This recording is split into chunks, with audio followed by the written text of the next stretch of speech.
गोविंद जय जय गोपाल जय जय।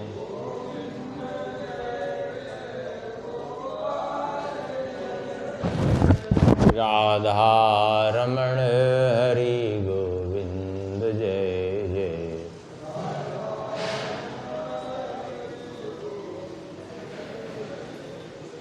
गोविंद जय जय गोपाल जय जय।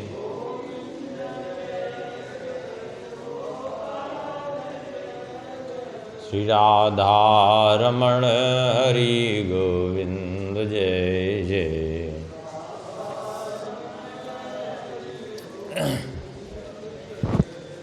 श्री राम जय जय रघुवीर जय जय।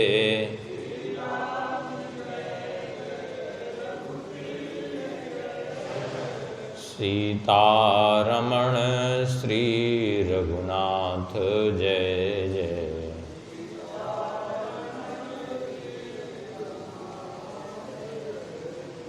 श्री राम जय जय रघुवीर जय जय।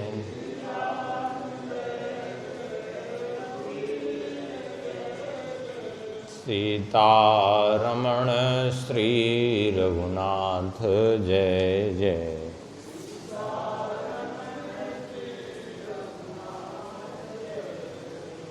गोविंद जय जय गोपाल जय जय।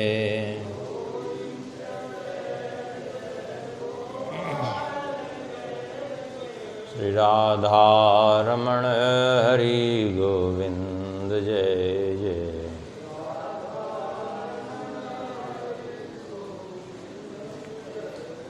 श्री वृंदावन बिहारी लाल की। श्री राधा श्याम सुंदर भगवान की। श्री सीताराम चंद्र भगवान की। श्री सिद्धि सदन बिहारी बिहारणी जू की। श्री हनुमान जी महाराज की जय।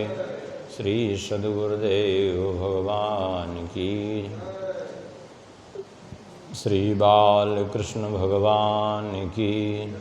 श्री जन्माष्टमी महामहोत्सव की जय जय। श्री सीताराम जय जय। श्री राधे श्याम नमः पार्वती पतये हर हर महादेव। हरिशरणम परम मंगलमय परात्पर अखिलेश्वर अकारण करुणावरुणालय भक्तवांछा कल्पतरु भगवान की महती कृपा करुणा से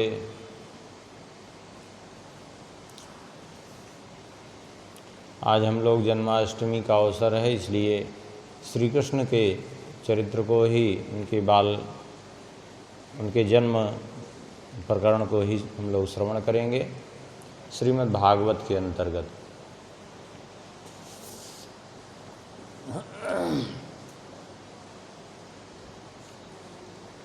श्री सुखदेव जी महाराज कहते हैं, ये उस समय की बात है जब द्वापर युग में पृथ्वी देवी अत्यंत त्रस्त हो गई। भूमि दृप्त नृपव्याज दैत्यानीक सतायुतैः आक्रांता भूरि भारेण ब्रह्मांडं शरणं ययुः। भूमि जो है अत्यंत व्यथित हुई, पृथ्वी देवी अत्यंत व्यथित हुई। कैसे? बोले भूमि दृप्त नृपव्याज दैत्यानीक सतायुतैः। नृपव्याज दैत्यानीक अर्थात राजाओं के ब्याज में, अर्थात राजाओं के वेश में, क्षत्रियों के वेश में दैत्यों का जो है जन्म हो गया यहाँ पृथ्वी पर। द्वापर में जो देवासुर संग्राम में मरे हुए जो दैत्य थे वो आकर के यहाँ द्वापर युग में जन्म ले लिए क्षत्रियों के कुल में, तो उसके कारण उन दर्प से भरे हुए क्षत्रियों के रूप में जो असुर थे उनके द्वारा प्रताड़ित होने से आक्रांता भूरि भारेण ब्रह्मांडम शरणम ययु, पृथ्वी देवी अत्यंत व्यथित हुई और ब्रह्मा जी की शरण में गई। कैसे गई ब्रह्मा जी की शरण में? कहते हैं श्री सुखदेव जी, गौर्भूत्वा श्रुमुखी खिन्ना क्रंदन्ती करुणम विभो उपस्थितान्तिके तस्मै व्यसनम स्वमोचत। गौर्भूत्वा, गाय का रूप धारण करके पृथ्वी देवी बड़े खिन्न मन से, नेत्रों से अश्रु बह रहे हैं, करुण क्रंदन करते हुए उपस्थितान्तिके तस्मै व्यसनम समोचत, ब्रह्मा जी के समीप में देवताओं के साथ पहुंच करके अपनी सारी व्यथा सुनाई।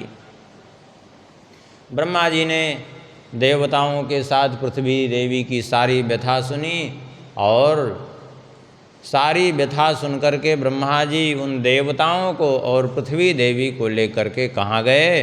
बोले ब्रह्मा तदुपधार्याथ सह देवैस्तया सह जगाम सत्रिनयन स्थिरम क्षीर पयोनिधे।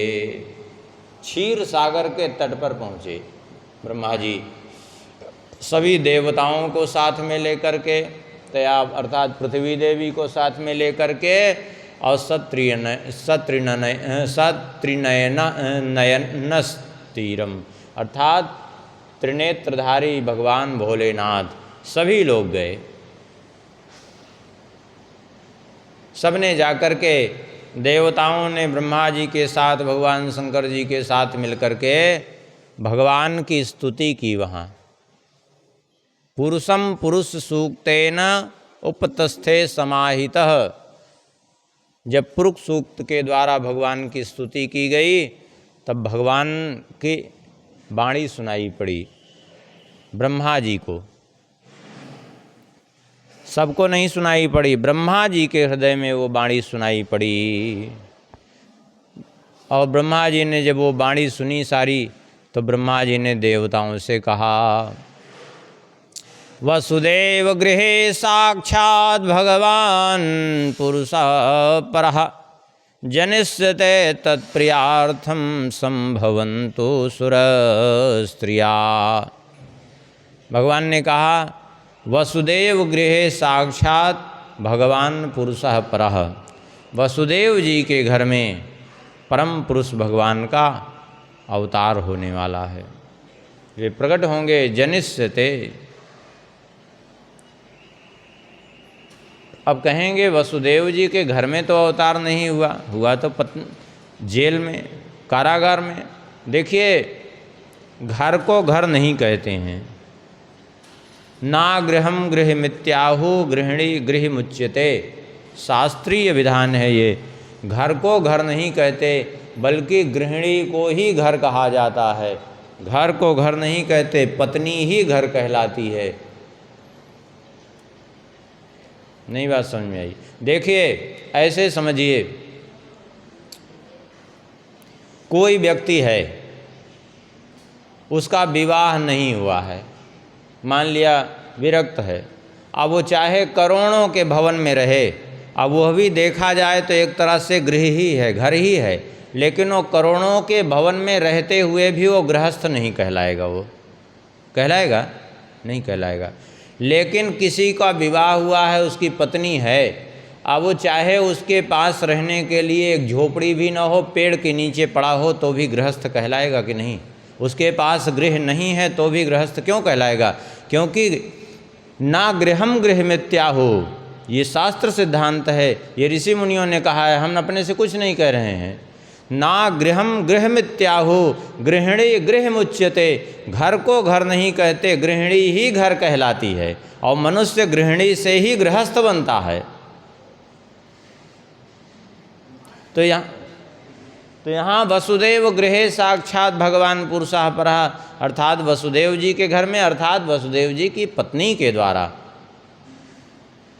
भगवान का प्रादुर्भाव होगा। ब्रह्मा जी ने कहा अब आप लोग एक काम करिए, देवता लोग सब। बोले क्या? बोले जनिष्यते तत्प्रियार्थम संभुवन्तु सुरस्त्रियः। इस के दो अर्थ निकल जाएंगे।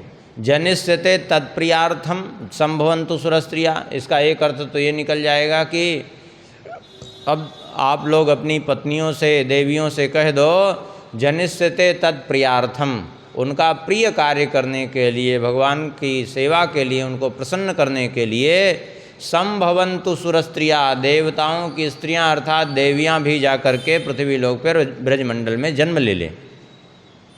एक अर्थ तो ये निकलेगा।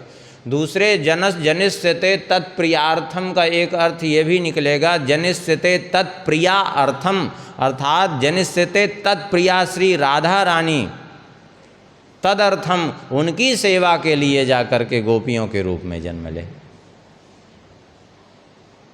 जनिष्यते तत्प्रियार्थम माने भगवान की प्रसन्नता के लिए, और जनिष्यते तत्प्रियार्थम माने तत्प्रिया अर्थम, अर्थात उनकी प्रिया अर्थात श्री राधा जी की प्रसन्नता के लिए, उनकी सेवा के लिए जाकर के जन्म ग्रहण करें। वासुदेव कलानंतः सहस्रवदन स्वराट, अग्रतो भविता देवो हरे प्रिय चिकीर्षया। ब्रह्मा जी ने कहा और स्वयं प्रकाश वासुदेव कलानंतः, भगवान की जो कला हैं से श्री अनंत अर्थात शेष जी, जो सहस्रवदन स्वराट, जो सहस्र मुख वाले शेष जी हैं, वे भी अग्रतो भविता, भगवान श्री कृष्ण के पूर्व ही उनका प्रादुर्भाव होगा। किस लिए? बोले हरे प्रिय चिकीर्षया, भगवान की प्रसन्नता के लिए, उनके सहयोग के लिए, क्योंकि वो कभी अलग नहीं होते उनसे। और इतना ही नहीं, विष्णोर माया भगवती यया सम्मोहितं जगत्, आदिष्टा प्रभुडांसेन कार्यार्थे संभविष्यति।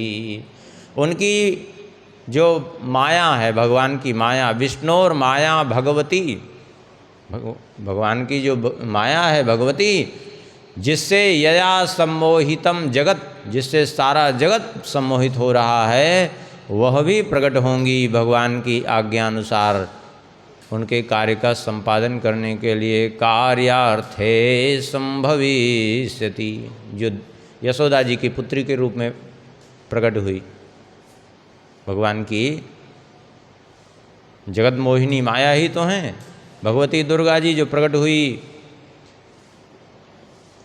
यशोदा जी की पुत्री के रूप में, जिनको कंस ने मारना चाहा तो अष्टभुजा दुर्गा जी का रूप धारण करके आकाश में चली गई चेतावनी दे करके। वो आज भी विराजमान है विंध्याचल में, विंध्यवासिनी देवी के नाम से। इसलिए जितने शक्तिपीठ हैं उनमें एक मुख्य शक्तिपीठ है विंध्याचल की, बड़ी महिमा वर्णन की गई है। हाँ।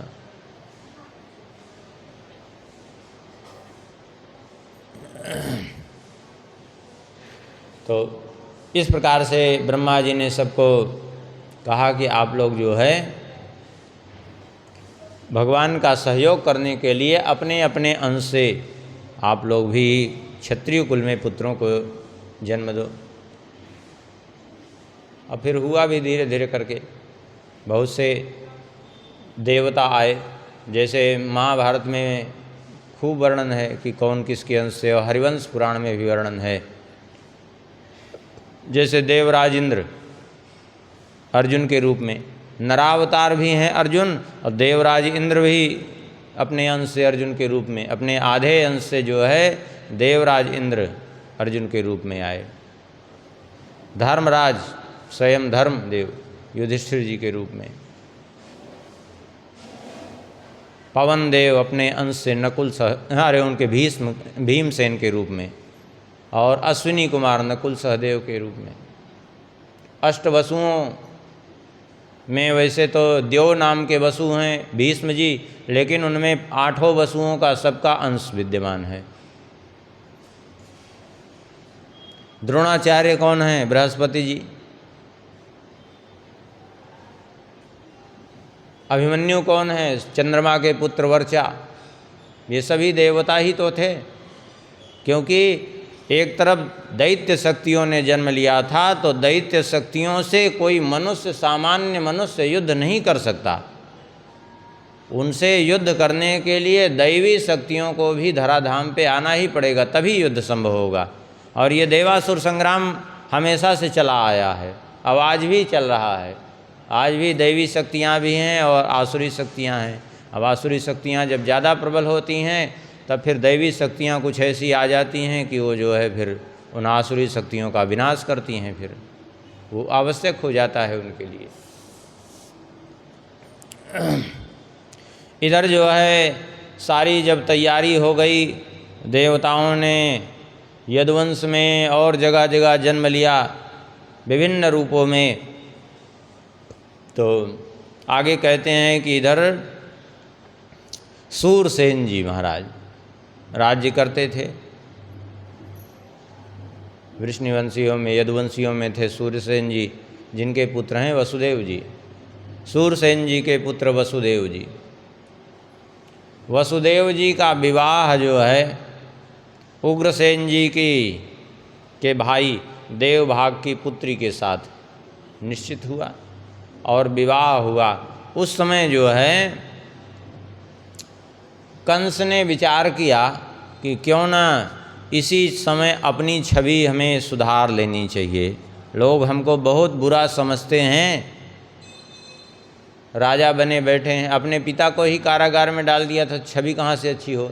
कम से कम इसी समय अपनी छवि हमें सुधारना चाहिए, ऐसा निश्चय करके उसने क्या किया, बोले उग्रसेन सुतः कंसः स्वसुः प्रियचिकीर्षया रश्मीन हयानां जग्राह रौप्मयी रथ सतैर्वृतः।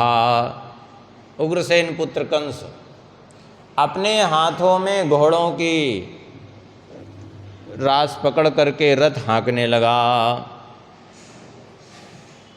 सैकड़ों रथ चल रहे थे और देवकी वसुदेव जी को बैठा करके स्वयं सारथी बन गया और रथ को हाँक करके लेके पहुंचाने के लिए चला। साथ में सैकड़ों रथ थे इनके साथ में। और कहते हैं देवक जी का अपनी पुत्री पर, देवकी के पिता देवक जी का अपनी पुत्री पर इतना स्नेह था कि उन्होंने 400 हाथी, 15,000 घोड़े, 1800 रथ और 200 दासियां दहेज में भेंट की। चले जा रहे थे, लेकिन मार्ग में अचानक चलते चलते आकाशवाणी हुई, पथ प्रगृहिणम कंसम आभास्याः शरीरवाक् अस्यास्त्वामष्टमो गर्भो हन्तां यावहसे बुध। आकाशवाणी हुई, अरे अबुध अर्थात अरे मूर्ख कंस, जिसको तू इतना प्रेम से लिए चला जा रहा है ना, अस्यास्त्वाम अष्टमो गर्भो हंताम या वह से बुध। अरे मूर्ख, जिसको तू इतना प्रेम से ले जा रहा है ना, इसी का 8वां गर्भ तेरा काल होगा। अब देवताओं ने भी भाषा ऐसी बोली, गर्भ कहा, न पुत्र कहा न पुत्री कहा, गर्भ कहा, कह दिया 8वां गर्भ तेरा काल होगा। इतना सुनकर के ये दुष्टों का जो स्नेह होता है केवल जो है स्वार्थ का होता है। अपने शरीर को सुख देने के लिए ये कुछ भी कर सकते हैं। उसका कारण क्या है? क्योंकि जब भगवान से जीव विमुख रहता है तो ये शरीर को ही जानते हुए भी कि ये शरीर नाशवान है, शरीर के प्रति इतना आसक्त हो जाता है कि जिसका कोई हिसाब किताब नहीं, क्योंकि शरीर को ही अपना सर्वस्व मान करके उसी में वो लगा रहता है। और जब भगवान का भजन करता है तो इस शरीर से उसकी मोह ममता समाप्त हो जाती है, सीधी बात है। जैसे ही आकाशवाणी सुनी कि हमारी मृत्यु इसके 8वें गर्भ के द्वारा होगी, बस तुरंत जो है सारा सौहार्द एक क्षण में विलीन हो गया। और भगिनीम हंतुमारब्ध खड्ग पाणि ही कचे ग्रहीत, तुरंत अपनी बहन देवकी जी को मारने के लिए हाथ में तलवार उठा ली और देवकी जी के केस पकड़ लिए मारने के लिए। तम जुगुप्सित कर्माणम नृशंसम निरपत्रपम वसुदेवो महाभाग वाच परिशांतयन। श्री सुखदेव जी कहते हैं ऐसा निंदित कर्म करने के लिए तैयार हो गया। क्यों? क्योंकि नृशंसम निरपत्रपम, एक तो वो नृशंस अर्थात अत्यंत क्रूर था और दूसरे निरपत्रपम, निर्लज्ज था, कोई लज्जा नहीं थी उसको किसी चीज़ के बारे में। लेकिन जैसे वसुदेव जी ने देखा, तुरंत वसुदेव जी ने रोका। वसुदेव जी ने कहा श्लाघनीय गुणः सूरैर्भवान् भोज यशस्करः स कथं भगिनीं हन्यात् स्त्रियमुद्वाह पर्वणि। वसुदेव जी ने कहा राजन, आप राजकुमार हैं, भोजवंश के राजकुमार हैं, और इस प्रकार से आपको ये शोभा नहीं देता। आप कुल की कीर्ति को बढ़ाने वाले इस भोजवंश के वंशधर, और आप जैसे वीर को जो है सकथम भगिनीम हंतुम हन्यात, आज अपनी बहन को ही मारने के लिए तैयार हो गए। वो भी एक तो बहन, दूसरे जो है स्त्री, और तीसरे उद्वाह पर्वणि, उसका के विवाह के अवसर पर ही। कैसे हो आप बताओ? स्त्री की हत्या करना वैसे भी दोष, उस पर भी तुम्हारी बहन है और उस पर भी विवाह का अवसर, तुम इसको मारना चाहते हो। रही बात तुम जो ये सोच रहे हो कि हमारी मृत्यु इसके गर्भ से जन्म लेगी, तो ये तुम्हारा एकमात्र भ्रम है। अरे बोले भ्रम है कि आकाशवाणी झूठी है? बोले हम नहीं कह रहे हैं कि आकाशवाणी झूठी है। आकाशवाणी सत्य हो सकती है, किंतु जितना आकाशवाणी सत्य है उतना ही यह भी सत्य है कि मनुष्य का जन्म जिस समय होता है उसी समय उसकी मृत्यु उसके साथ साथ जन्म ले लेती है, निर्धारित हो जाती है उसकी मृत्यु। हाँ, मृत्युर्जन्मवतां वीर देहेन सहजायते अद्यवाब्द सतान्ते वा मृत्युर्वै प्राणिनां ध्रुवः।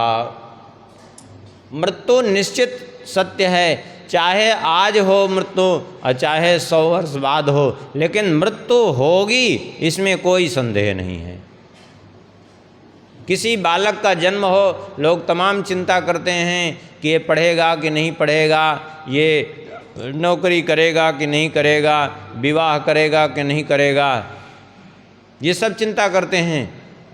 अब वो करेगा कि नहीं करेगा इसकी कोई गारंटी नहीं है जीवन में, लेकिन एक गारंटी जरूर है उसके जीवन में कि वो जन्म लिया है तो मरेगा अवश्य, क्योंकि वो निश्चित सिद्धांत है,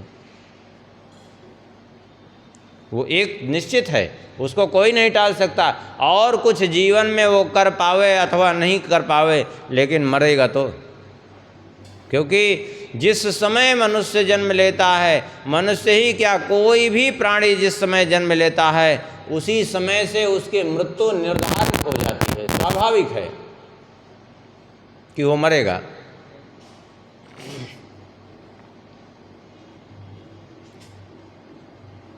और कहते हैं वास्तविकता तो देखा जाए तो देहे पंचत्वमापन्ने देहि कर्मानुगो वसः देहान्तरमनुप्राप्य प्राक्तनं त्यजते वपुः। जैसे मनुष्य चलता है, ये मनुष्य का शरीर है, देहे पंचत्वमापन्नो देही कर्म वसोनुगा, ये पांच भौतिक शरीर है और ये कर्मानुसार सबको प्राप्त है और ये कर्मानुसार नष्ट हो जाता है। मनुष्य जब चलता है तो देखिए, ब्रजस्तिष्ठन पदैकेन यथैवेकेन गच्छति, स्वाभाविक है।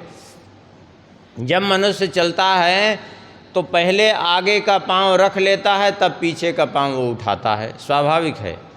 अब ये यद्यपि मान लिया कोई दौड़ रहा है या तेज चल रहा है, तो जैसे ही आगे का पांव भूमि पर गया वैसे दूसरा पांव अपने आप उठता है, क्योंकि वो स्वाभाविक क्रिया है चलने की उसकी। दौड़ रहा है तो एक पांव नीचे रखा कि दूसरा उठा, उसमें अंतर नहीं रहता समय का, लेकिन इतना निश्चित है कि दूसरा पांव पीछे वाला उठेगा तभी जब आगे वाला पांव पृथ्वी पर पड़ जाएगा। तब जब आगे वाला पांव पृथ्वी पर स्थित हो जाएगा, तब चाहे जितना आप तेज चल रहे हो, चाहे जितनी तेज दौड़ रहे हो, और पद संचालन में तीव्रता चाहे जितनी हो, लेकिन एक बात ये निश्चित है कि पहले अगला पांव भूमि पर पड़ेगा तभी पिछला उठेगा। ये बात निश्चित है कि नहीं है? चाहे वो दोनों के उठने, एक के पैर पड़ने और दूसरे के उठने में भले ही वो 1 सेकंड का 100वां हिस्सा ही समय क्यों न हो, 1000वां हिस्सा ही समय क्यों न हो, लेकिन पहले वो पड़ेगा तभी पीछे को उठेगा। यही बात कह रहे हैं, ब्रजस्तिष्ठन पदैकेन यथैवेकेन गच्छति। और दूसरा उदाहरण दिया, यथा तृण जलूकैवं देहि कर्म गतिम गतः। जैसे जोंक जब चलती है तो कैसे चलती है? बोले अपने शरीर को आगे बढ़ाती है, आगे का हिस्सा किसी तिनके पर अथवा किसी भूमि पर, किसी चीज़ पर वह जोंक स्थापित करके तब पीछे का हिस्सा आगे की ओर खींचती है। वो बिना आगे का हिस्सा भूमि पर अथवा किसी तृण पर स्थापित किए वो पीछे का हिस्सा नहीं खींचती। ठीक इसी प्रकार से देही कर्म गतिम गतः, ऐसे ही ये जीवात्मा भी है, एक शरीर को छोड़ती है दूसरे को ग्रहण करती है। कितना समय दोनों में लगता है? बोले पहले वो शरीर ग्रहण कर लेती है तब ये शरीर छूटता है। जैसे अगला पांव भूमि पर रखने के बाद ही पिछला पांव उठता है, ऐसे ही जो है अगला शरीर मिल जाने के बाद ही ये शरीर छूटता है। भले ही वो यातना देह ही क्यों न मिला हो, वो भूत प्रेत की योनि ही क्यों न मिली हो, लेकिन वो निश्चित है कि अगला शरीर मिलने के बाद ही पिछला शरीर छूटेगा। इसीलिए देखिए, प्रत्येक व्यक्ति को अपने मरते समय, अंतिम समय ये बात ज्ञात हो जाती है कि अब हम अगला जन्म क्या होने वाला है, लेकिन जिस क्षण उसको ज्ञात होता है उसी क्षण वो शरीर छूट जाता है, फिर वो बता नहीं सकता। क्यों? क्योंकि वो इतनी तीव्रता से होता है। इसीलिए कहते हैं ना कि अंतमति सा गति, जो शरीर उसको आगे मिलने वाला होता है झट से उसी का ध्यान आता है, और जैसे ही उसका ध्यान आता है ये शरीर छूटता है, वो शरीर मिलता है उसको। ये सहज में है।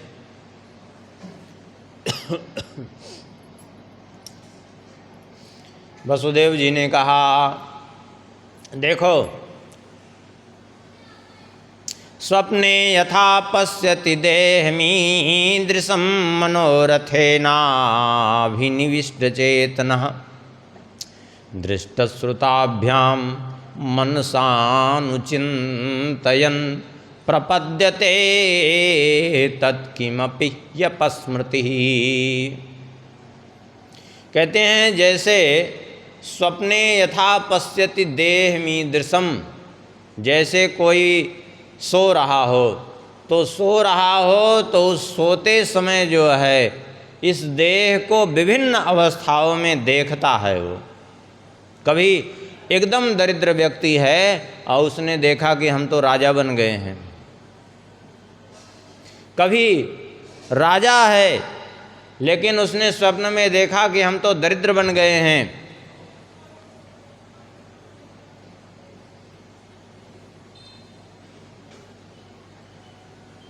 लेकिन जगने के बाद वास्तविकता ये है कि वो न तो राजा रहता है न दरिद्र रहता है।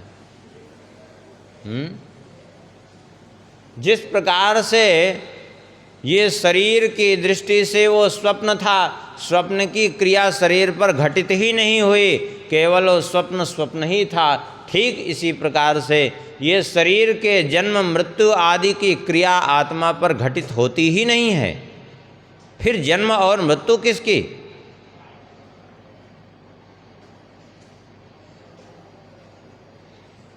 ये तो व्यर्थ में जीव मान लेता है कि हमारा जन्म हो रहा, हमारी मृत्यु होगी। किसी की मृत्यु कैसे हो सकती है?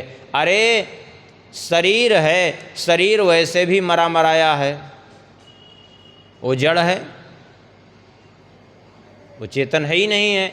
वो तो आत्मा के कारण चैतन्य का आभास हो रहा है उसमें, और आत्मा मरती है ही नहीं।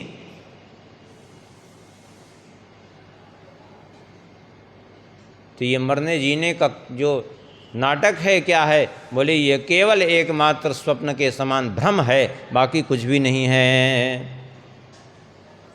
इसलिए इस शरीर के लिए भला बताइए, जो मरने वाला ही है, इसके लिए तस्मान् न कस्यचिद् द्रोहम् आचरे स तथा विधा आत्मनः क्षेममन्विच्छन् द्रोग्धुर्वै परतो भयम्। इसलिए श्री वसुदेव जी कहते हैं, अपना कल्याण चाहने वाले पुरुष को हमेशा ये चाहिए कि कभी भी किसी से द्रोह न करे। क्योंकि द्रोह किससे कर रहा है? शरीर से कि आत्मा से? यदि शरीर से ही द्रोह है उसका, तो फिर जब तक वो आत्मा अंदर विद्यमान है उसको छोड़िए। जब वो आत्मा निकल जाएगी, शरीर बचा रह जाएगा, तो सारा द्रोह निकालने के लिए लाठी उठाइए और पीट के रख दीजिए उसको।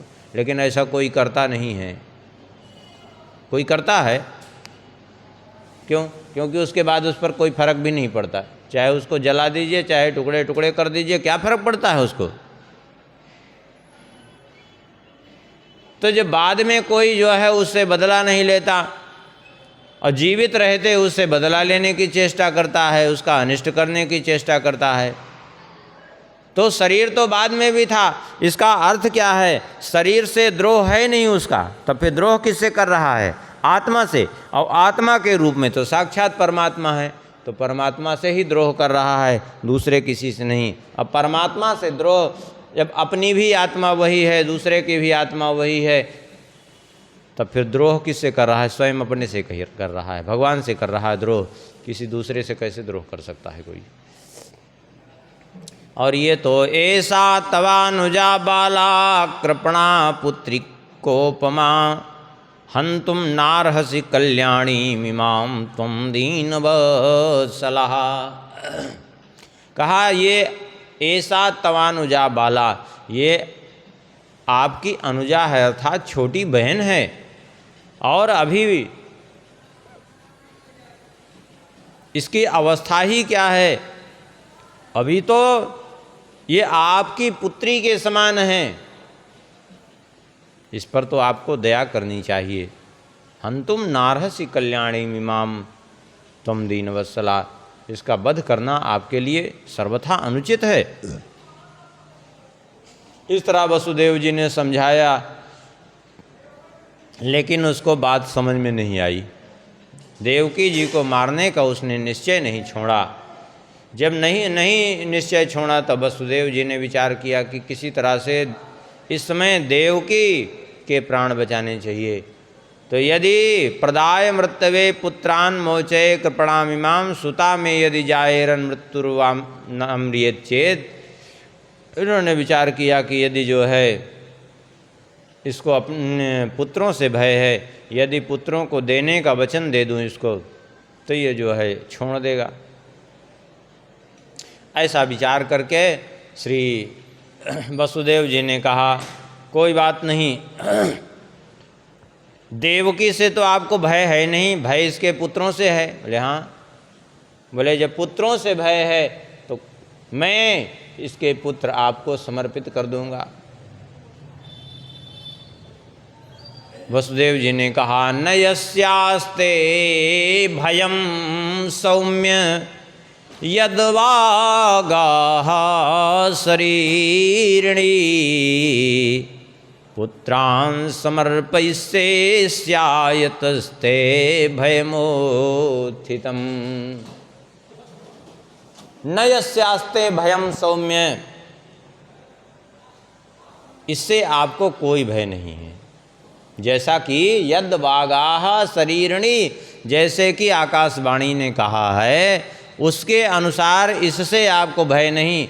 किससे भय है? बोले पुत्रों से भय है, वो भी एक पुत्र से भय है। लेकिन कोई बात नहीं, पुत्रान् समर्पयिष्ये अस्याः पुत्रान् समर्पयिष्ये, इसके पुत्रों को मैं समर्पित कर दूंगा। यतस्ते भयमुत्थितम्, जिससे आपको भय लगा है कि इससे पुत्र से भय होगा तो ठीक है, इसके पुत्रों को मैं समर्पित कर दूंगा, तुम्हें जो इच्छा हो करना। अब इससे थोड़ा सा जो है लोगों को एक संदेह होता है, कभी कभी लोग कह देते हैं कि वसुदेव जी ने कहा तो, लेकिन फिर भी चलो बलराम जी तो गर्भ से ही सीधा चले गए तो उनकी बात अलग, लेकिन श्री कृष्ण को तो दिया नहीं। तो श्री कृष्ण को नहीं दिया तो क्या उनका वचन झूठा हो गया? नहीं, वसुदेव जी का वचन झूठा नहीं हुआ। कैसे? देखिए, अब यहाँ जो वसुदेव जी ने शब्द कहा है, अब उसका वो तो अर्थ लगाने की बात है अपने अपने ढंग से। सीधा सीधा तो अर्थ निकल रहा है कि इससे आपको कोई भय नहीं है। न यस्यास्ते भयम सौम्य यद्वागाः शरीरिणी पुत्रान् समर्पयिष्ये स्यातस्ते भयमुत्थितम्, इससे आपको कोई भय नहीं, इससे पुत्रों से भय है तो मैं उसको समर्पित कर दूंगा पुत्रों को। लेकिन इसका दूसरे ढंग से अर्थ लगाइए तो ये निकल आएगा न यस्यास्ते भयम सौम्य यद्वागाः शरीरिणी, जैसा कि आकाशवाणी ने कहा है कि न यस्यास्ते भयम सौम्य, इससे आपको भय नहीं है। भय किससे है? बोले पुत्रों से। तो पुत्रान् समर्पयिष्ये अस्याः पुत्रान् समर्पयिष्ये, लेकिन न यतस्ते भयमुत्थितम्, ना यतस्ते भयमुत्थितम्, जिससे आपको भय है उसको छोड़ करके, ना यतस्ते यतस्ते भयमुत्थितम् ते न, अर्थात उससे नहीं, उसको छोड़ करके बाकी सारे पुत्रों को समर्पित कर दूंगा। ये अर्थ निकल आया इसका। यद्यपि वसुदेव जी ने ऐसा वहाँ नहीं कहा था, लेकिन भगवान ने अपने ढंग से उसका अर्थ निकाला, और अर्थ निकाल करके उनकी वाणी भी सत्य कर दे और अपना काम भी बना लिया। वही श्लोक हैं, अब उनका अर्थ सब अपने अपने ढंग से लगा रहे हैं, तो इसका मतलब ये थोड़ा ही कि किसी की वाणी गलत हो गई, सब अपनी जगह ठीक है। वो तो अपने अपने ढंग से अर्थ लगाने की बात है। तो इस तरह से देखा जाए तो वसुदेव जी की वाणी झूठी नहीं की भगवान ने। क्यों? अब जहाँ एक पिता की वाणी को सत्य करने के लिए वन वन भटक रहे हैं, वहाँ दूसरे पिता की वाणी को असत्य कैसे करेंगे? तो असत्य नहीं किया भगवान ने, बल्कि उनकी वाणी स्पष्ट रूप से ये अर्थ ही निकल आ रहा है कि न यतस्ते भयमुत्थितम्, जिससे आपको भय है उसको छोड़ करके बाकी सारे पुत्रों को समर्पित कर दूंगा। तो भगवान ने वही तो किया, सारे पुत्रों को समर्पित करवाया और स्वयं नहीं हुए। अच्छा, फिर दूसरी बात यह है कि बाद में वसुदेव जी की आज्ञा से ही अक्रूर जी गए। कंस ने यद्यपि भेजा, लेकिन वसुदेव जी की आज्ञा से गए। तो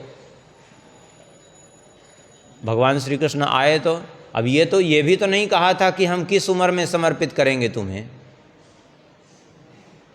किस उम्र में तुम्हारे सामने ला करके अपने पुत्र को पहुँचाएंगे, ये भी तो नहीं कहा था। तो वसुदेव जी की वाणी झूठी नहीं है, इसलिए संदेह करने का कोई स्थान नहीं है। लेकिन कंस को अब विश्वास हो गया, क्योंकि वो जानता था कि वसुदेव जी के प्राण भले चले जाएं, लेकिन ये वचन से पीछे हटने वाले नहीं हैं, ये अपने वचन का पालन अवश्य करेंगे। इसलिए जो है मान गया। प्रथम बालक का जन्म हुआ। अतकालोपावृत्ते देवकी सर्वदेवता पुत्रान् प्रसुस्वे चाष्टौ कन्याम यैवानुवत्सरम। कहते हैं समय आने पर श्री देवकी जी ने अथकाल उपावृत्ते देवकी सर्वदेवता पुत्रान् प्रसुस्वे चाष्टौ 8 पुत्रों को जन्म दिया, अर्थात 8 पुत्रों को जन्म दिया, और कई कन्याम चैवानुवत्सरम, और एक कन्या को बाद में जन्म दिया। समझ गए? कन्या सुभद्रा जी, कन्या का तो बाद में जन्म हुआ, लेकिन 8 पुत्रों को प्रथम में जन्म दिया इन्होंने। वसुदेव जी महाराज ने विचार किया जब प्रथम पुत्र का जन्म हुआ कि हमें अपने वचन का पालन अवश्य करना चाहिए, वचन हमारा झूठा न हो जाए। प्रथम बालक का नाम हुआ कीर्तिमान। कीर्तिमंतम प्रथमजम कंसायान कुदुंदुभि अर्पयामास कृक्षेण सौंदृतादतिभिवला। कीर्तिमान ले जा करके समर्पित कर दिया। कहते हैं श्री सुखदेव जी, धन्य हैं वसुदेव जी, किम दुस्सहं साधूनां विदुषां किमुपेक्षितं किम कार्यम कदर्याणाम दुस्त्यजम किम धृतात्मनाम। वास्तव में देखा जाए कि किम दुस्सहं साधूनाम, जो संत जन हैं, भक्त जन हैं, वो ऐसा क्या है जो नहीं सहन कर जाते, अर्थात सब कुछ सहन कर जाते हैं, सारे अत्याचार दूसरों के सहन कर जाते हैं, बड़े से बड़े कष्ट सहन कर लेते हैं। और विदुषाम किमुपेक्षितम, ऐसे नीच व्यक्ति जो हैं, हाँ, और विदुषाम किमुपेक्षितम, विदुषाम अर्थात ज्ञानियों को किसी बात की अपेक्षा नहीं रहती,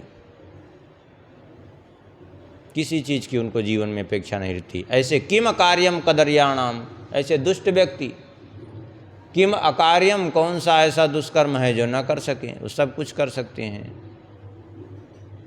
और दुस्त्यजम किम धृतात्मनाम, और जो जितेंद्रिय हैं, जिन्होंने अपने हृदय में भगवान को धारण कर रखा है, उनके लिए दुस्त्यज क्या है? कुछ भी नहीं हो, सब कुछ एक क्षण में जो है त्याग कर सकते हैं।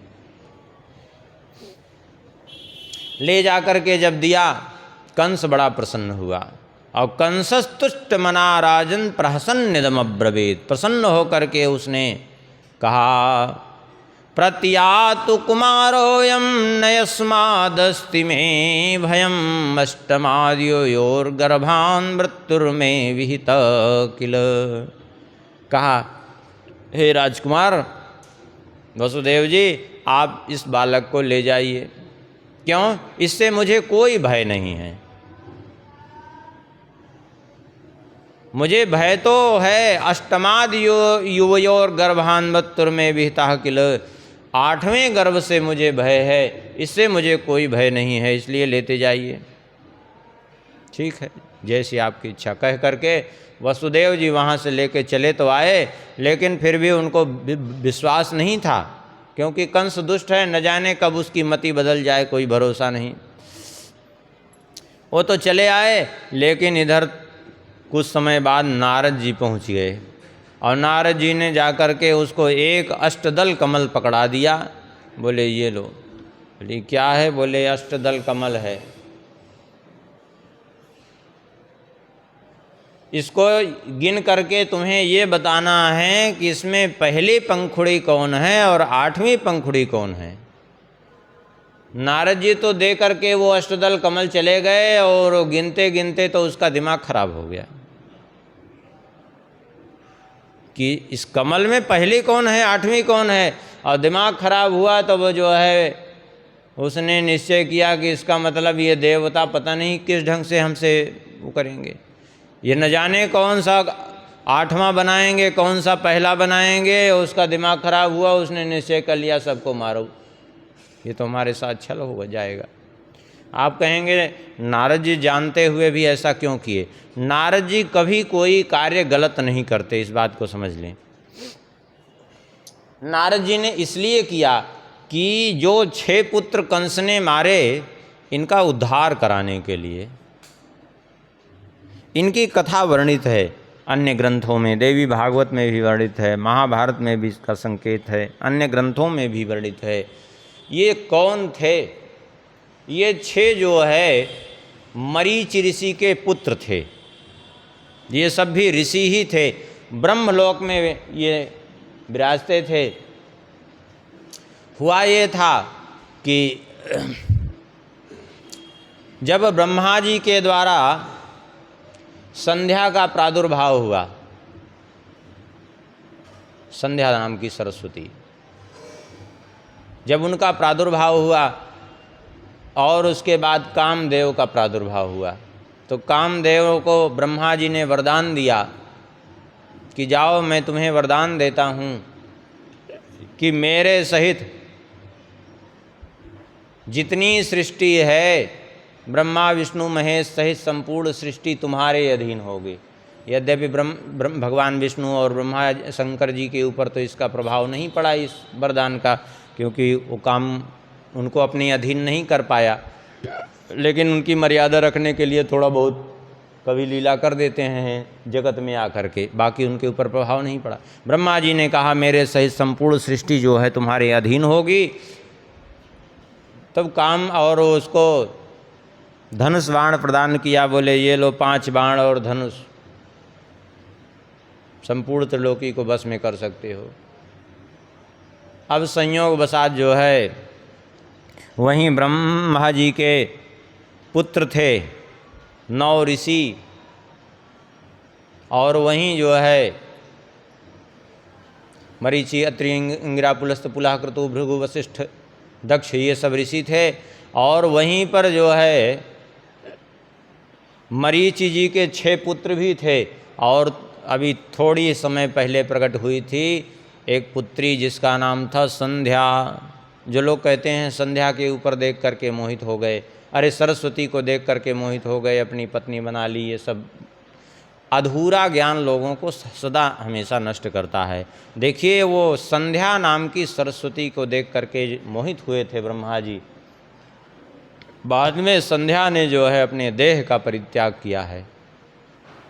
तो उस समय हुआ ये कि कामदेव ने सोचा कि जब हमें बाण मिला है तो ब्रह्मा जी ने वरदान दिया है, तो हमें इस समय प्रयोग पहले यहीं से प्रारंभ करना चाहिए। तब जब वहीं से जो है उसने अपना बाण चलाया, जब बाण चलाया तो ब्रह्मा जी उस संध्या को देख करके, थी उसकी पुत्री, लेकिन देख करके कामदेव के प्रभाव में, उसके बाण के प्रभाव में आकर के मोहित हो गए और संध्या को बड़े प्रेम भरी दृष्टि से देखने लगे। उसके प्रति उनके हृदय में जो है काम भाव का संचार होने लगा ब्रह्मा जी के। ये देख करके वो मरीचि के जो 6 पुत्र थे उन्होंने ब्रह्मा जी का उपहास किया। ये क्या कर रहे हैं आप? अरे ये आपकी पुत्री है, आप इसी के ऊपर मोहित हो गए। उसके बाद भगवान शंकर जी ने प्रकट होकर के ब्रह्मा जी को फटकारा और भगवान शंकर जी के प्रकट होने से कामदेव के बाण का प्रभाव जो है शांत हो गया भगवान शंकर जी के सन्मुख आते ही, क्योंकि वो भगवान है, उनके लिए सामने कहाँ ये सब।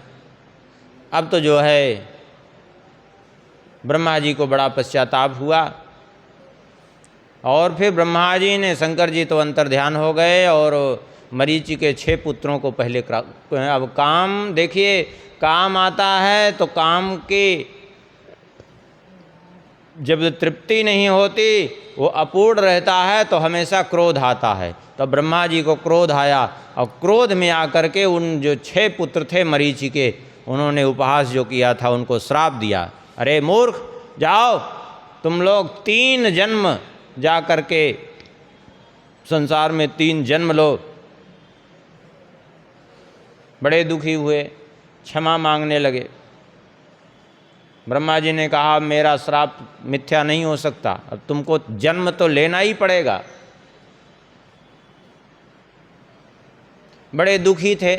अब वहाँ ब्रह्मलोक से इनका पतन होने लगा तो श्री नारद जी महाराज पहुँचे।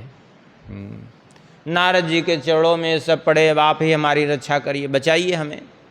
अब कुछ तो उपाय बताइए, आप तो सर्वविध उपाय हैं, सब जगह घूमते हैं, भगवान के पास, शंकर जी के पास, सारी दुनिया में घूमते हैं, आप हमारी कुछ रक्षा कर सकते हैं। नारद जी ने कहा भाई देखिए, ब्रह्मा जी के श्राप से तो हम रक्षा तो नहीं कर सकते, लेकिन एक उपाय कर सकते हैं हम। बोले क्या उपाय करेंगे आप? बोले उपाय ये कर सकते हैं कि तुम्हारा वो जहाँ भी जन्म होगा तुम्हारा उद्धार हम जल्दी करा देंगे। हाँ, किसी भी तरह से जहाँ भी जन्म होगा वहाँ से तुमको हम जल्दी से जल्दी जो है तुम्हारा अंत करवाएंगे, ये हम वचन तुम्हें देते हैं।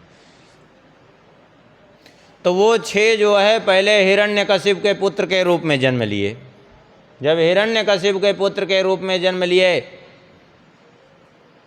तो हिरण्यकशिपु तो तपस्या करके वरदान के मद से इतना अंधा हो रहा था कि वो जो है त्रिलोकी के विजय में लगा हुआ था। इधर ये 6 पुत्र, इनको नारद जी ने वो तो उद्धार कराने के लिए बोले थे, वो गए, जाकर शिक्षा दे दी कि तुम सब आराधना करो। अब वो सब आराधना में लग गए, ब्रह्मा जी की आराधना उन्होंने की, और वो लौट करके आया हिरण्यकशिपु। सुन करके कि ये सब ब्रह्मा जी की आराधना किए, बोले क्रोध में आग बबूला हो गया। बोले आप लोग, आप क्रोधित क्यों होते हैं? आपने भी तो ब्रह्मा जी की आराधना की। बोले जब हमने की थी तब की थी, लेकिन अब तो मैं वरदान प्राप्त करके भगवान हो गया हूँ, तो मेरे अतिरिक्त दूसरे भगवान को तुमने पूजा कैसे? अब ये बड़ी विचित्र बात है। और क्रोध में आकर के अपने ही पुत्रों को जो है उसने श्राप दिया कि जाओ तुम चिरकाल के लिए जो है मृत्यु के समान निद्रा में पड़े रहो। बहुत समय के लिए वे बेचारे सब निद्रा में पड़े रहे, और उसके बाद वो शरीर उनका छूटा तो दूसरा जन्म हुआ देवकी जी के पुत्रों के रूप में। तो यहाँ नारद जी ने फिर से आकर के कंस के द्वारा मरवाया।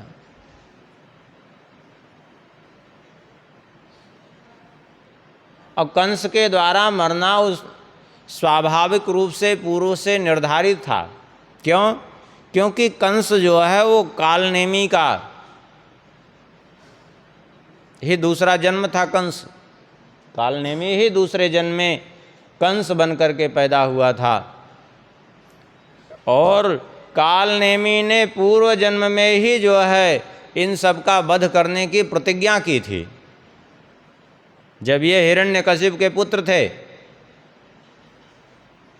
तो उस समय वध करने की प्रतिज्ञा की थी, तो उस समय तो कुछ नहीं हुआ, लेकिन इस जन्म में आकर के उसने ये प्रतिज्ञा पूरी की कंस के रूप में।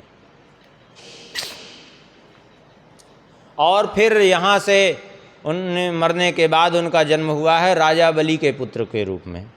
फिर वहाँ छोटे छोटे बालक के रूप में ही जन्म हुआ था, तभी भगवान लेकर के आए और देवकी जी का दुग्ध पान करके सबके सब मुक्त हो गए, फिर से जो है ब्रह्मलोक को चले गए। इसलिए नारद जी इनका उद्धार कराने के लिए ऐसा किए थे। ऐसा न समझें कि नारद जी ने कोई अनुचित कार्य किया। नारद जी कभी भी कुछ अनुचित कार्य नहीं करते। यहाँ तक कि नारद जी कभी कभी देखा जाता है भगवान के लीला में भी ऐसा हस्तक्षेप करते फिरते हैं, ऐसे ऐसे कार्य करते हैं कि भगवान को भी आपस में जो है लड़ाते हैं। लेकिन वो भी भगवान की इच्छा से करते हैं, क्योंकि भगवान की इच्छा के बिना नारद जी कुछ भी नहीं करते अपनी इच्छा से।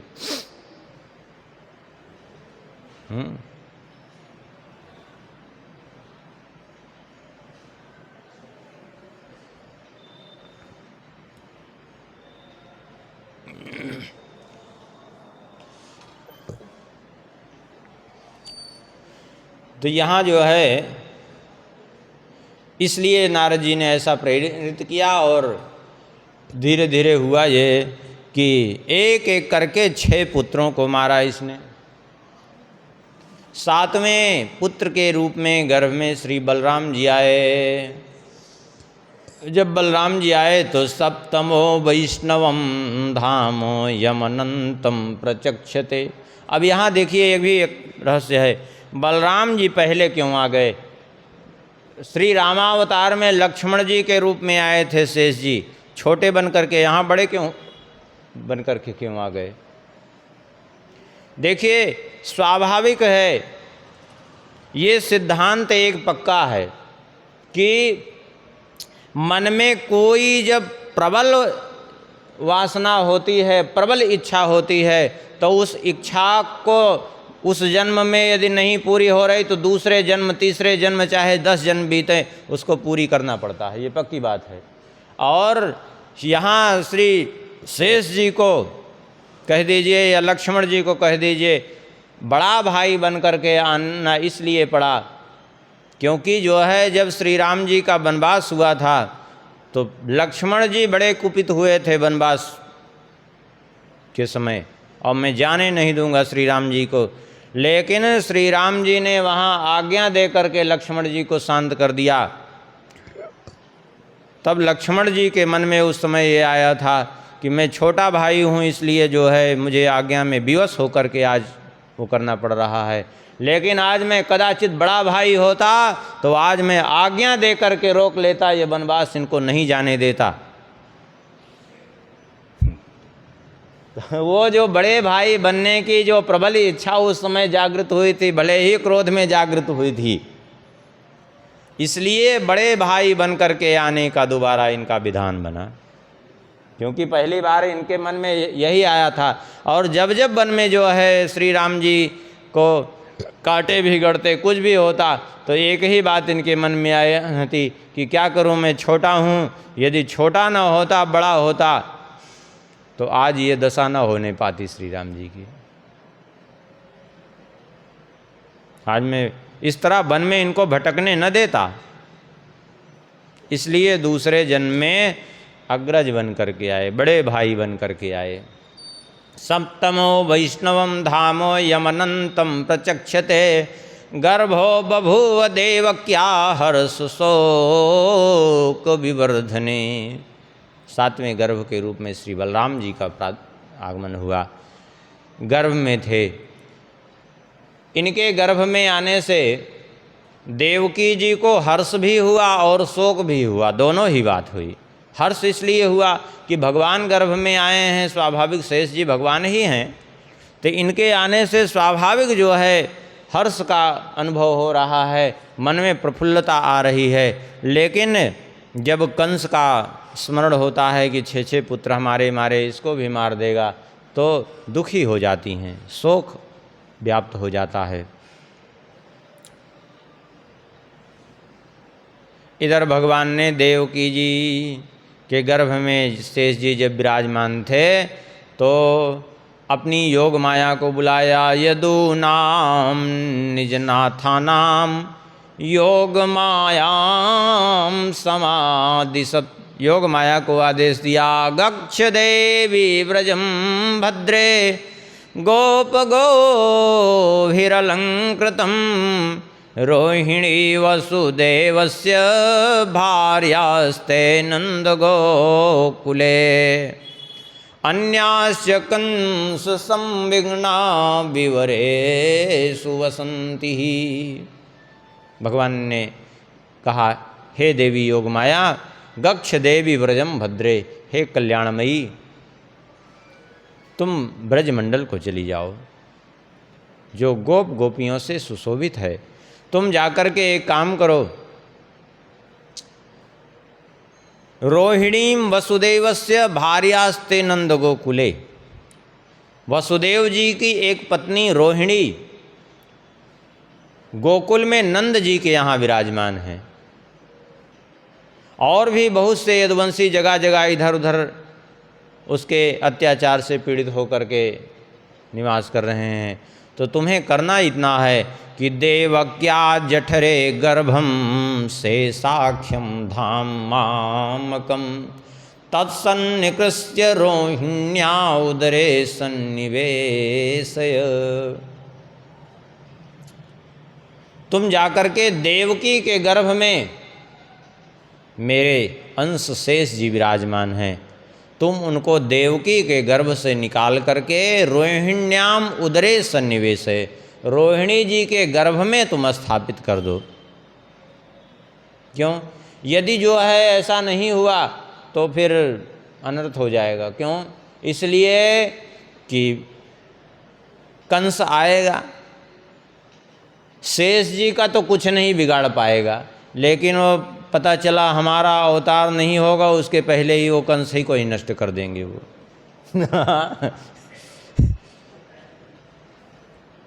बाकी भाई हैं तो शेष जी कोई सामान्य तो नहीं है, उनको मार तो नहीं पाएगा, वो खुद ही निपट जाएगा। जो हमारे अवतार का हेतु बन रहा है, यद्यपि हेतु तो दूसरे हैं, भगवान के भक्त रहते हैं, लेकिन ये जो प्रत्यक्ष में लोगों को दृष्टि में हेतु दिखाई पड़ रहा है वो तो सब खत्म हो जाएगा। और देवताओं की वाणी भी झूठी हो जाएगी, जो देवताओं ने कहा है 8वां गर्भ तुम्हारा काल होगा। इसलिए तुम जो है जा कर के उस गर्भ को रोहिणी जी के गर्भ में स्थापित करके और फिर तुम वहाँ जो है यशोदा जी के गर्भ से जन्म लेना। प्राप्स्यामि त्वं यशोदायाम नंद पत्न्या भविष्यसि। मैं देवकी के 8वें गर्भ के रूप में, मैं पुत्र के रूप में जन्म लूँगा और तुम यशोदा की पुत्री बन करके जो है जन्म लो। और फिर मनुष्य लोक में अर्चिष्यन्ति मनुष्यास्त्वां सर्वकामवरेश्वरीं धूपोपहार बलिभिः सर्वकामवर प्रदाम। मनुष्य लोग तुम्हारी अर्चना करके समस्त कामनाओं की पूर्ति कर सकेंगे, तुम्हारी विभिन्न उपचारों से पूजा करेंगे और तुम विभिन्न नामों से पृथ्वी लोक पे जानी जाओगी, विभिन्न स्थानों पर तुम्हारी स्थापना होगी। कैसे कैसे नामों से? बोले दुर्गेति भद्रकालीति विजया वैष्णवीति चा कुमुदा चंडिका कृष्णा माधवी कन्यकेति चा माया नारायणी सानी शारदेत्यंबिकेति चा। दुर्गा, भद्रकाली, विजया, वैष्णवी, कुमुदा, चंडिका, कृष्णा, माधवी, कन्या, माया, नारायणी, ईशानी, शारदा, अंबिका आदि विभिन्न नामों से लोग तुम्हें जानेंगे और तुम्हारी पूजा करेंगे।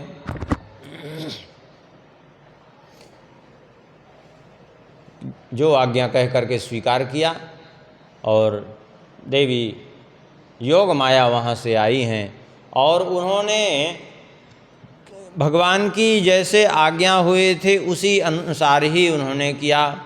क्या किया? बोले देवकी जी के गर्भ को अर्थात शेष जी को निकाल करके उनके गर्भ से और ले जा करके रोहिणी जी के गर्भ में स्थापित कर दिया। पता ही नहीं चला किसी को। यहाँ देवकी जी को, वसुदेव जी को लगा कि उनका गर्भ जो है नष्ट हो गया, गर्भपात हो गया, लेकिन वास्तव में वो वहाँ पहुँचा दिया गया था उनको। इसलिए रोहिणी जी के पुत्रों में भी बलराम जी का नाम आता है और देवकी जी के पुत्रों में भी बलराम जी का नाम आता है। दोनों के पुत्रों में बलराम जी का नाम आता है। अब 8वें में भगवान स्वयं पधारे। भगवान अपि विश्वात्मा भक्तानाम भयंकरः आविवेशां सुभागेन मन आनक दुंदुभे। कहाँ पधारे भगवान? बोले मन आनक दुंदुभे, अर्थात आनक दुंदुभि माने वसुदेव जी के मन में भगवान आकर के समाहित हो गए और वसुदेव जी के द्वारा देवकी जी को ऐसा आभास हुआ कि हमें गर्व हुआ, और देवकी जी अत्यंत जो है प्रफुल्लित सी दिखने लगी, बड़ी जो है प्रसन्न हो गई, उनके हृदय का सारा भय दूर हो गया।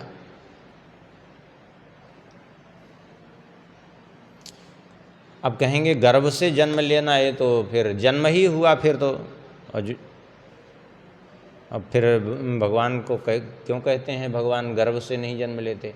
इसका आपको समाधान मिलेगा ब्रह्म वैवर्त पुराण श्री कृष्ण जन्म खंड में। वहाँ वर्णन है गर्भ में भगवान नहीं आए, फिर कौन आया? बोले गर्भ में वायु देवता अपने वायु रूप से विराजे भगवान की आज्ञा से। तो गर्भ का आभास होता रहा और भगवान उनके मन में बसे रहे, तो उनका सारा भय दूर हो गया, उनके हृदय में बसे रहे, सारा भय उनका दूर हो गया। क्योंकि भगवान का जन्म गर्भ से नहीं होता। वहाँ मनमाना बात नहीं कह रहे हैं, आप ब्रह्म वैवर्त पुराण उठा के देख सकते हैं इस बात को।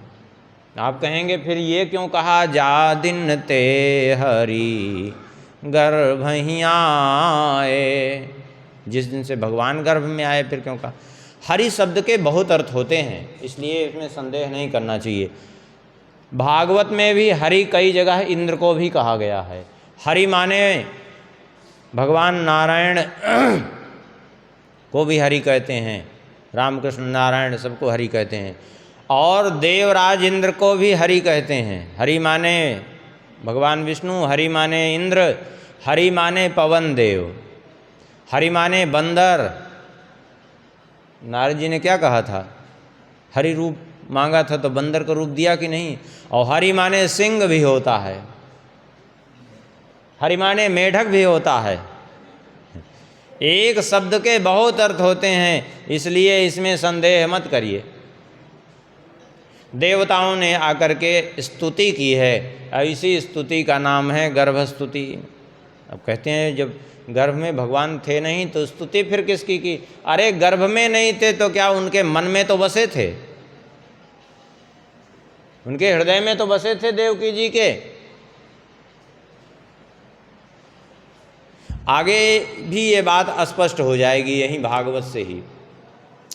कह रहे हैं देवक्याम देव रूपिण्याम विष्णु सर्वगुहाशय, भगवान प्रकट हुए, भगवान विष्णु देवकी जी के द्वारा प्रकट हुए। कैसे? बोले विष्णु सर्वगुहाशय, वे सबके अंतर में विराजमान हैं, सबके हृदय में विराजमान हैं। तो देवकी जी को माध्यम बना करके देवकी के द्वारा आविरासित यथा प्राच्यम दिशिंदिरु पुष्कला, देवकी जी के द्वारा प्रकट हुए। यहाँ इस बात का संकेत भी किया है। ब्रह्म वैवर्त पुराण में वर्णन है कि प्रसव काल में जो है वायु जब गर्भ से बाहर हुए, उसी क्षण भगवान अपने चतुर्भुज स्वरूप में वहाँ प्रकट हुए। इसलिए इसमें संदेह की जरूरत नहीं है कि भगवान गर्भ में गए कि नहीं गए। ये ब्रह्म वैवर्त पुराण के अनुसार स्पष्ट रूप से ये बात सिद्ध है कि गर्भ में वायु देवता अपने वायु रूप से, साक्षात रूप में नहीं, वायु रूप से विराजमान थे।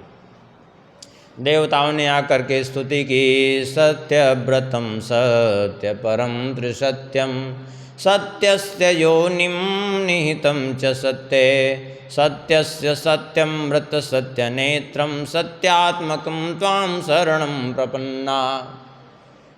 यहाँ सत्य स्वरूप करके भगवान की वंदना की जाए। हे प्रभो सत्यव्रतम सत्य परम त्रिसत्यम, आप सत्यव्रत हैं, सत्यपरायण हैं, त्रिकाल में आप सत्य स्वरूप हैं। और पूर्ण रूप से तात्पर्य यह है कि भगवान को हर रूप में यहाँ सत्य कह करके ही वंदना की जा रही है।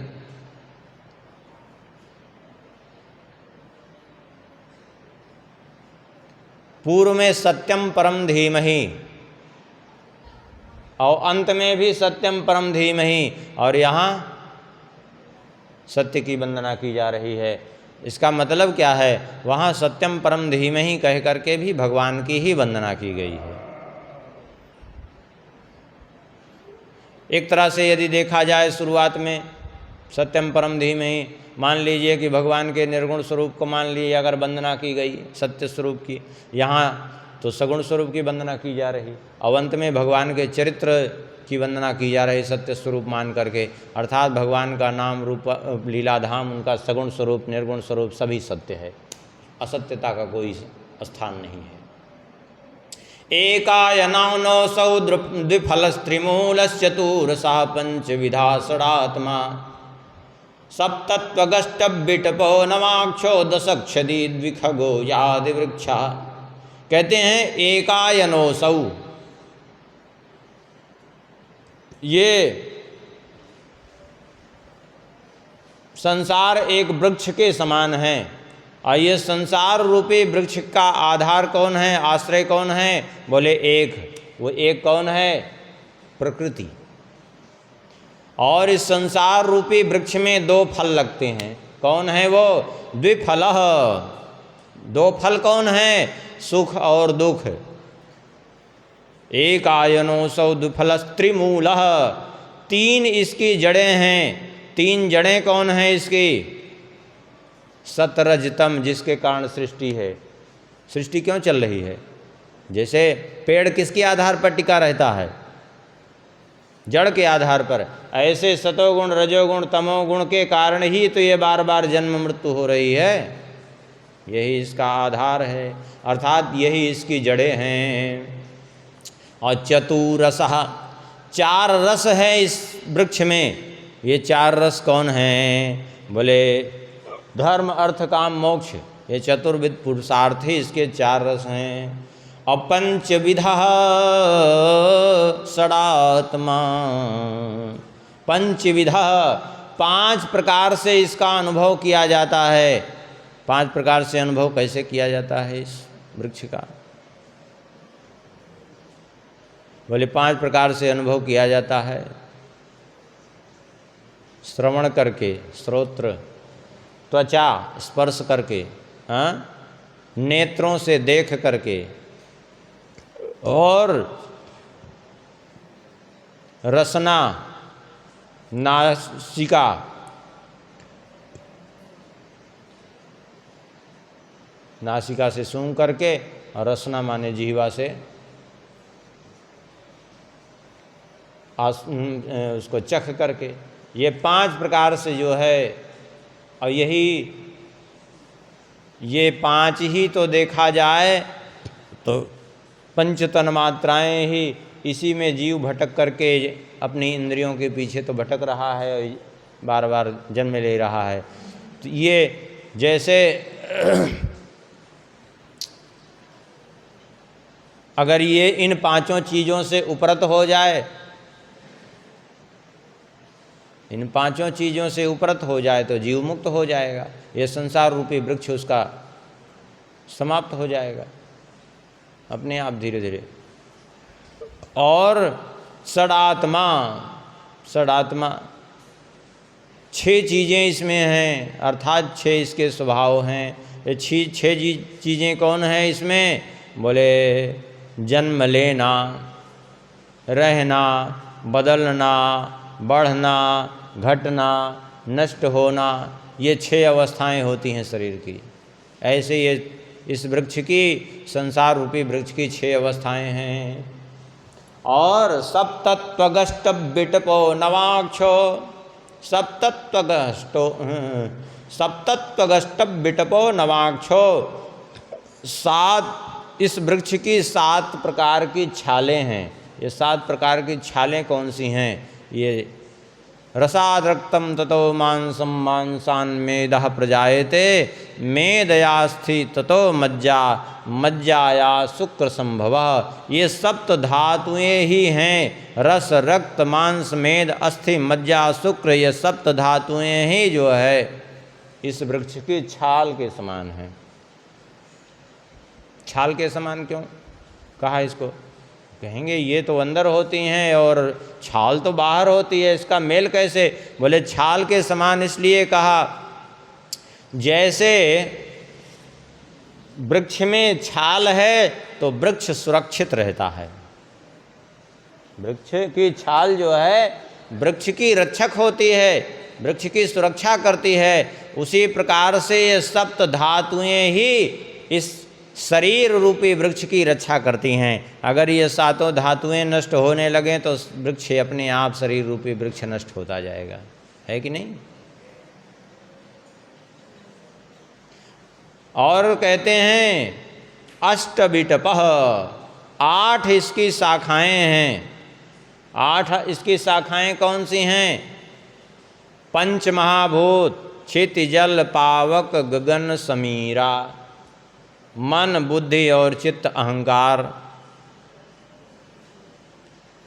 यही इसी को अष्टधा प्रकृति कहते हैं।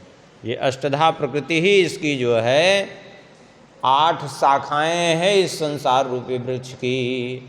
और कहते हैं नवाक्षो, 9 द्वार हैं। ये शरीर में भी 9 द्वार हैं। ये शरीर में भी 9 द्वार हैं। 2 नेत्र, 2 नासिका छिद्र, 1 मुख, 5 हो गए। 2 कान के छिद्र, 2 नीचे के छिद्र। ऐसे ही ये वृक्ष में 9 खोड़र ही ये 9 द्वार हैं इस शरीर रूपी वृक्ष के। और 10 छदी द्विखगो यादि वृक्षः, 10 छदी, ये 10 जो हैं क्या हैं? बोले ये 10 इसके पत्ते हैं। 10 इसके पत्ते हैं। कौन है ये 10 पत्ते? ये प्राण, अपान, व्यान, उदान, समान, नाग, कूर्म, कृकल, देवदत्त और धनंजय, ये 10 प्राण ही इसके 10 पत्ते हैं। अभी देखिए, आप किसी वृक्ष को के पत्तों को निकाल दीजिए पूरी तरह से, तो देखिए वो वृक्ष ठूंठ मात्र रह जाता है। पत्ते से विहीन वृक्ष और केवल ठूंठ रह जाता है। उसकी कोई शोभा होती है? वो वृक्ष होकर के भी ना तो वो किसी को आश्रय दे सकता है, ना किसी को छाया दे सकता है, ना फल दे सकता है। वो ठूंठ रह जाएगा पत्ते से हीन होने पर। इसी प्रकार से ये प्राण निकल जाएं तो शरीर ज्यों का त्यों होते हुए भी शरीर किसी काम का नहीं रह सकता। ये है इसकी दशा। ये और कहते हैं द्विखगो यादि वृक्ष, ये आदि वृक्ष है और इस पर 2 पक्षी बैठे हैं। इस वृक्ष पर वो पक्षी कौन है? जीवात्मा और परमात्मा। जीवात्मा इसका भोक्ता बना बैठा है और परमात्मा चुपचाप दृष्टा बना, समस्त कर्मों का दृष्टा बना बैठा है। जीवात्मा भी है, परमात्मा भी है और दोनों ही एक दूसरे से अभिन्न होते हुए भी एक भोक्ता बना बैठा है, इसलिए कर्मों का भोग कर रहा है। और दूसरा दृष्टा बना बैठा है, उसके ऊपर कोई प्रभाव नहीं पड़ता है। देवताओं ने कहा त्वमेव एवास्य सतः प्रसूतिस्त्वं सन्निधानम् त्वमनुग्रहस्य तन्मायया संवृतचेतसस्त्वां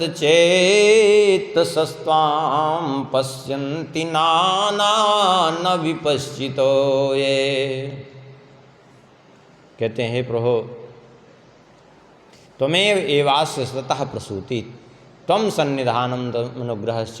वास्तव में इस वृक्ष के का आधार कौन है?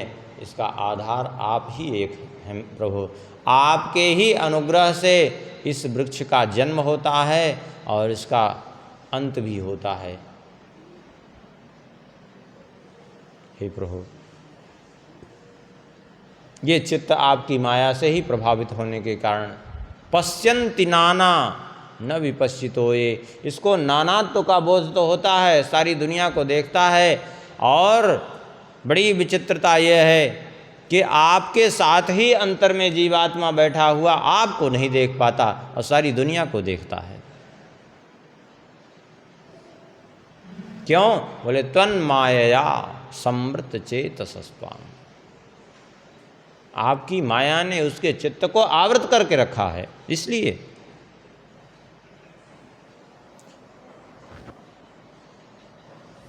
कहते हैं, हे प्रभु, समय हो रहा है, पूरे की व्याख्या तो नहीं हो सकती, एक बार थोड़ा सा खाली ऐसे गर्भ स्तुति श्लोक सुना देते हैं। देवता लोग कह रहे हैं, विभर्षि रूपाण्यम बोधजात्मा क्षेमाय लोकस्य चराचरस्य सत्तोपपन्नानि सुखावहानि सताम भद्राणि मोखलानां त्वय्यम्बुजाक्षाखिल सत्वधाम्नि समाधिनावेशितचेतसैके त्वत्पादपोतेन महत्कृतेन कुर्वन्ति गोवत्सपदं भवाब्धिं तत्पादपोतेन महत्कृतेन कुर्वन्ति गोवत्सपदं भवाब्धिं। कह रहे हैं यहाँ बहुत बढ़िया बात कि कदाचित यदि संसार में रहते हुए महत् पुरुषों की कृपा से आपके चरण रूपी जहाज का आश्रय मिल जाए, आपके चरण रूपी नौका का आश्रय मिल जाए, तो कुर्वन्ति गोवत्स पदम भवाब्धिम, तो ये भव सागर उसके लिए गाय के खुर के गड्ढे के समान हो जाता है आपके चरणों का आश्रय लेने से। क्यों? बोले, स्वयं समुत्तीर्य सुदुस्तरम दुमन भवाड़वम भीम मदभ्रसोर्दा भवत्पदाम्बोरुह नाव मत्र ते निधाय आता सदनुग्रहो भवान् एन्नैरविन्दाक्ष विमुक्तमानिनस्त्वय्यस्तभावादविशुद्धबुद्धया आरुह्य कृक्षेण परम पदम तथा पतन्त्यधो नादृतयुष्मदङ्घ्रयः। बहुत बढ़िया बात यहाँ कह रहे हैं देवता लोग, कह रहे हैं एन्नैरविन्दाक्ष विमुक्तमानिनस्त्वय्यस्तभावादविशुद्धबुद्धया, जो अपने ज्ञान के अभिमान में आकर के अपने को मुक्त हो गए ऐसा मान लेते हैं, लेकिन आपके चरण कमलों की शरण नहीं लेते, निश्चित रूप से उनकी बुद्धि अशुद्ध हो गई है, अपवित्र हो गई है, उनकी बुद्धि शुद्ध नहीं है। और निश्चित रूप से आरोह्य कृक्षेण परम पदम ततः, वे परम पद के लिए चढ़ाई तो करते हैं और काफ़ी ऊंचाई तक पहुंच भी जाते हैं, लेकिन फिर भी पतन्त्यधो नादृत युष्मदंघ्रया, फिर भी वे वहाँ से पतित ही होते हैं, क्योंकि आपके चरणों का आश्रय नहीं रहता। इसलिए तथा न ते माधव तावका क्वचित् भ्रश्यन्ति मार्गा त्वयि बद्धसोर्दा त्वयाभिगुप्ता विचरन्ति निर्भया विनायकानि कपमूर्ध सुप्रभो सत्वं विशुद्धं श्रयते भवांस्थितो शरीरिणां श्रेय उपायनं वपु वेदक्रियायोग तपा समाधिभिस्तवार्हणं येन जना समीहते सत्वं न चेदात्तरिदं निजं भवेद् विज्ञानमज्ञानविदापमार्जनं गुणप्रकाशैरनुमीयते भवान् प्रकाशते यस्य चैन वा गुणा नाम रूपे गुणजन्म कर्म विनिरूपितव्ये तव तस्य साक्षिणा मनोवचोभ्यामनुयेयवत्मनो देवक्रियायां प्रतियन्त तथापि शृण्वन् गृणन् संस्मर्यश्च चिन्तयन् नामानि रूपाणि च मङ्गलानि ते यासु यस्त्वच्चरणारविन्दयोराविष्टचेतान् भवाय कल्पते। बहुत बढ़िया बात करें। श्रवण गृणन संस्मरयस्य चिंतयन, जो आपकी कथाओं का श्रवण करते हैं,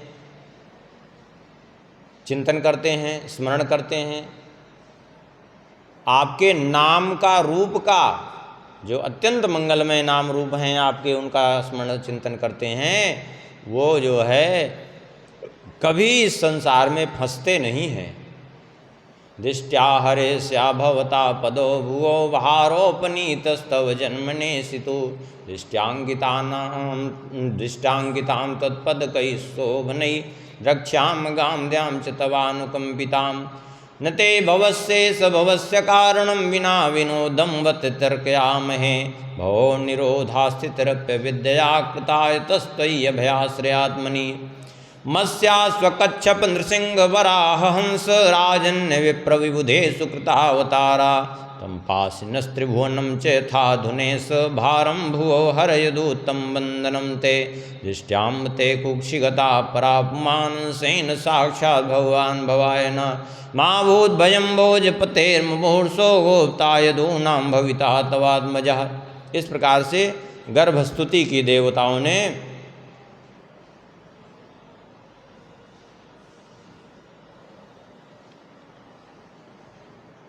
16 श्लोकों में गर्भ स्तुति की और देवता अपने स्थान पर चले गए। अब समय हुआ भगवान के प्रागट्य का। अथ सर्वगुणोपेतः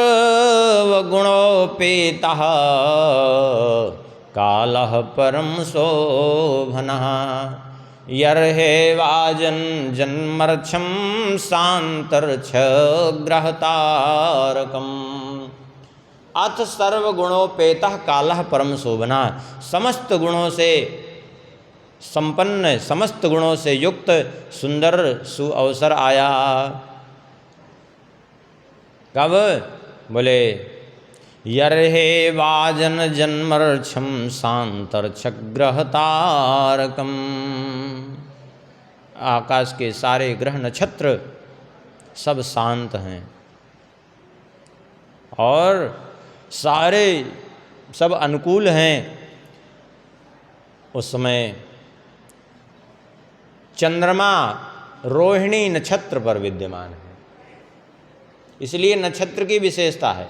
अच्छा, एक बात और भी कह देते हैं। अब यहाँ आजकल लोग, बहुत लोग थोड़ा सा जो करते हैं कि जन्माष्टमी तो बीत गई, ये बीत गई, वो बीत गई। आगे यशोदा जी ने भी जहाँ जहाँ जो है, आगे आपको प्रमाण मिलेगा भागवत जी में। अब वो क्या कहें, वो अवसर ही नहीं रहता सप्ताह कथाओं में, इसलिए उसका की चर्चा हो नहीं पाती।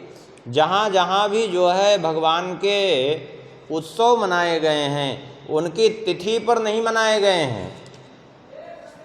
जहाँ जहाँ भगवान का जन्मोत्सव मनाया गया है, उनके नक्षत्र पर ही मनाए गए हैं। ये यहाँ देखिए, जैसे कह रहे हैं श्री सुखदेव जी, हमने कुछ नहीं कह रहे हैं।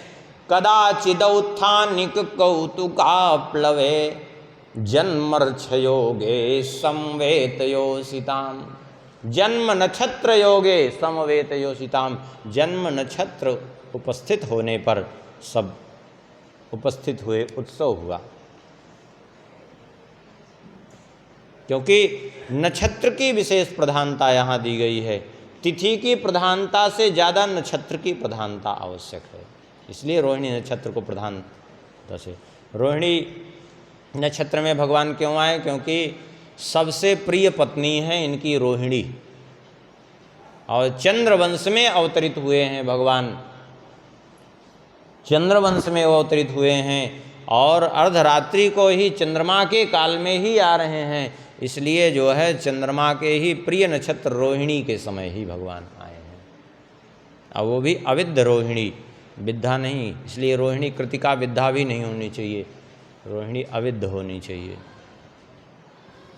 तो यहाँ भी, अच्छा यहाँ भी नक्षत्र की तो बात आई है, तिथि की बात नहीं आई है भागवत में। अन्य ग्रंथों में तिथि की बात आई है, हम उसका खंडन नहीं कर, तिथि की बात आई है ग्रंथों में, लेकिन भागवत में तिथि की बात नहीं आई है। यहाँ तो नक्षत्र की बात आई है। दिशा प्रसेदुर्गगनम निर्मलो गणोदयम महीम मंगल भूइष्ठ पुरग्राम ब्रजाकरा।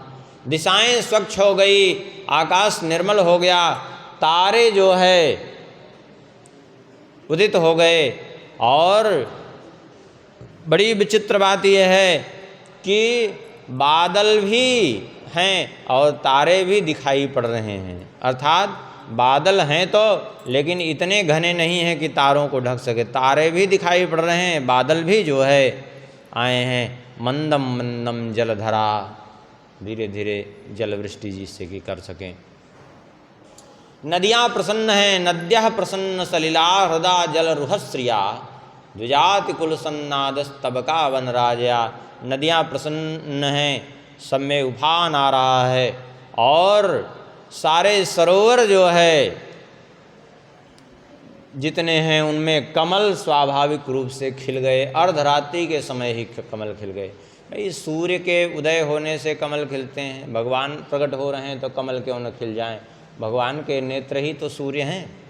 हाँ, और द्विजालिकुल सन्नाद, पक्षियों का झुंड कलरव करने लगा। पक्षी रात्रि में ही बोलने लगे और पशु जो है वन में क्रीड़ा कर रहे हैं।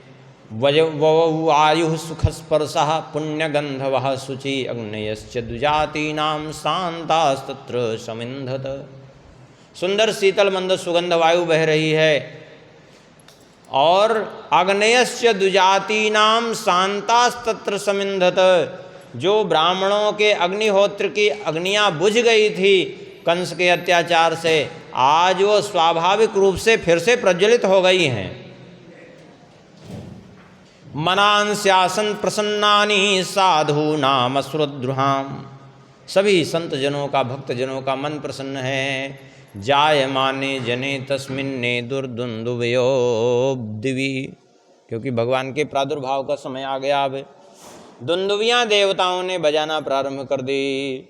जगुः किन्नर गंधर्वास्तुष्टुः सिद्धचारणा, किन्नर गंधर्व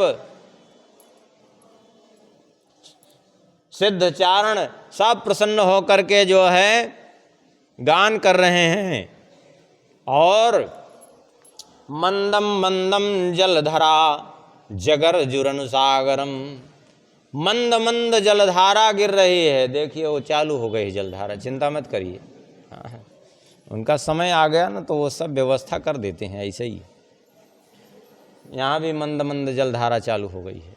मंदम मंदम जलधरा जगर जुरन सागरम, और समुद्र भी जो है अपने स्वर से मंद मंद गर्जना कर रहा है। और उसी समय निशीथे तमुद्भूते जायमाने जनार्दने, देवक्यां देवरूपिण्यां विष्णु सर्वगुहाशयः, आविरासेद्यथा प्राच्यां दिशीन्दिरिवपुष्कलः। निशीथे माने अर्धरात्रि में भगवान प्रकट हुए। जायमाने जनार्दने, कितनी समय प्रकट हुए? अर्धरात्रि में। कैसे? अब यहाँ अष्टमी तिथि तो लिखा नहीं, आप कहेंगे लिखा तो नहीं, लेकिन अर्धरात्रि में प्रकट होने की बात कह रहे हैं। कैसे कह रहे हैं? अर्धरात्रि में कब प्रकट हुए? बोले यथा प्राच्याम दिशीन दिरिव पुष्कलः, पूर्व दिशा से जैसे चंद्रोदय होता है। अब यहाँ एक तो पूर्व दिशा से चंद्रोदय का जन्म नहीं होता, पूर्व दिशा से चंद्रमा केवल उदय होता है, प्रकट होता है। दूसरी बात यह है कि पूर्व दिशा से चंद्रमा जो है अर्धरात्रि में अष्टमी के दिन ही निकलता है। पूर्व दिशा से चंद्रमा कब निकलता है? देखिए, पूर्णिमा को चंद्रमा शाम को निकलता है, उसके बाद धीरे धीरे जो है उसका समय बीतता जाता है, और फिर अष्टमी को अर्धरात्रि में पहुंच जाता है। और फिर देखेंगे आप द्वादशी तक तो प्रातःकाल ब्रह्म मुहूर्त में पहुँचने दिखाई पड़ेगा, आपको उदय होता दिखाई पड़ेगा, और अमावस्या को लुप्त हो जाता है। क्यों? क्योंकि अमावस्या को इसलिए लुप्त हो जाता है कि सूर्योदय के साथ ही साथ चंद्रमा प्रादुर्भूत होता है। तो अर्धरात्रि में अष्टमी के दिन ही चंद्रमा का उदय होता है। अन्य ग्रंथों में अष्टमी तिथि भी है, यहाँ पर नहीं है, लेकिन उससे ये बात सिद्ध होती है। और दूसरी ये बात सिद्ध हो रही है कि जैसे पूर्व दिशा से चंद्रमा का उदय होता है, ना कि चंद्रमा पूर्व दिशा जन्म देती है, उसी प्रकार से देवकी के द्वारा भगवान का प्रागट्य हुआ, ना कि जन्म हुआ। कहते हैं तम अद्भुतम बालकम भुजेक्षणम चतुर्भुजम शंख गदायुधायुधम श्रीवत्सलक्ष्मम गलशोभि कौस्तुभम पीताम्बरम सांद्रपयोध सभुगम। अद्भुत बालक के रूप में प्रकट हुए भगवान। कैसे प्रकट हुए? बोले बालक जन्म लेते हैं तो रोते हैं, लेकिन ये रो नहीं रहे हैं, ये तो बड़े बड़े कमल दल के समान नेत्रों से कृपा भरी दृष्टि से देख रहे हैं। चतुर्भुज स्वरूप में हैं, शंख चक्र गदा पद्म धारण किए हुए हैं, गले में कौस्तुभ माला की मणि विद्यमान है, माला, और श्रीवत्स का चिन्ह विद्यमान है, और बढ़िया सुंदर पीताम्बर धारण किए हुए हैं, वस्त्राभूषणों से अलंकृत हैं, जबकि बालक के शरीर पर एक वस्त्र भी नहीं रहता, एक धागा भी नहीं रहता। शंख चक्र गदा पद्म धारण किए हुए किशोर अवस्था में प्रकट हुए। अब किशोर अवस्था में गर्भ से प्रकट होते हैं क्या? नहीं, वहीं प्रकट हो गए भगवान। देख करके श्री वसुदेव जी ने, अब इधर थोड़ा आगे बढ़ाते हैं, समय हो गया। देख करके वसुदेव जी ने भगवान की स्तुति की है और फिर देवकी जी ने भी भगवान की स्तुति की है। भगवान ने कहा कि आप दोनों पूर्व जन्म में पृश्नि और सुतपा नाम के ऋषि थे। आप दोनों ने कठोर तप किया था, मेरे समान पुत्र मांगा तो मेरे समान दूसरा कोई तो है नहीं, इसलिए मैं ही पुत्र बन करके आया, मेरा नाम हुआ पृश्नि गर्भ। दूसरे जन्म में आप वसुदेव और दूसरे जन्म में आप अदिति और कश्यप के रूप में रहे, तो मैं आपका पुत्र वामन बन करके आया, और ये तीसरा जन्म है आपका देवकी वसुदेव जी के रूप में। तब इस जन्म में अवतार लेकर के आया हूँ और मेरा नाम भविष्य में कृष्ण होगा, कृष्ण नाम से मैं विख्यात होऊंगा। इस प्रकार से जो है भगवान ने कहा, और कहा एक काम करिए,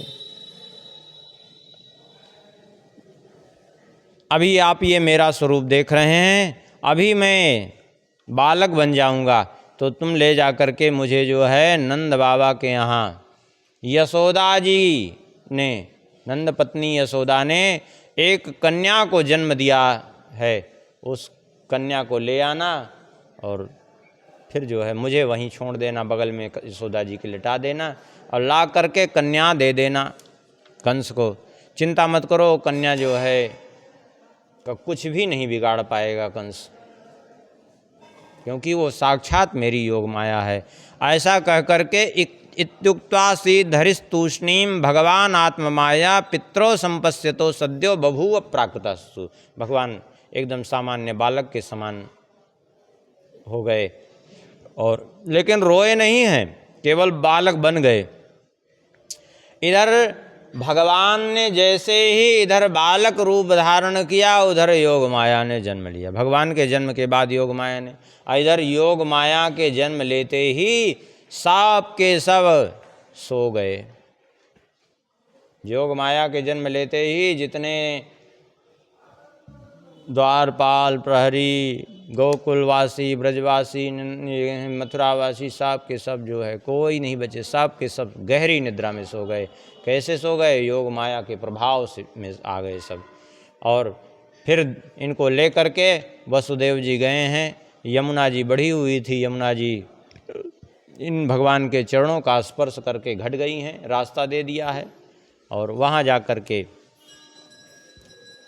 यशोदा जी के बगल में कन्या को देखा है, इनको लिटा दिया भगवान को और कन्या को लेकर के आए हैं।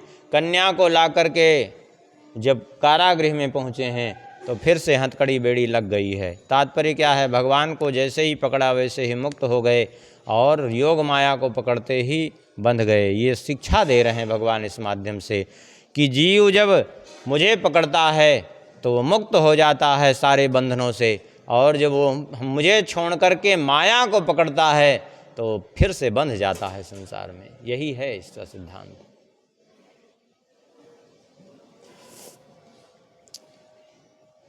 अब कन्या ने रुदन किया। जब कन्या ने रुदन किया तो सबकी निद्रा भंग हो गई।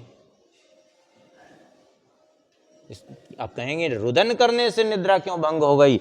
देखिए, समझिए, योग माया जब प्रसन्न रहेंगी तो उनका प्रभाव व्याप्त होगा, और योग माया जब रुदन करेंगी तो उनका प्रभाव समिट जाएगा।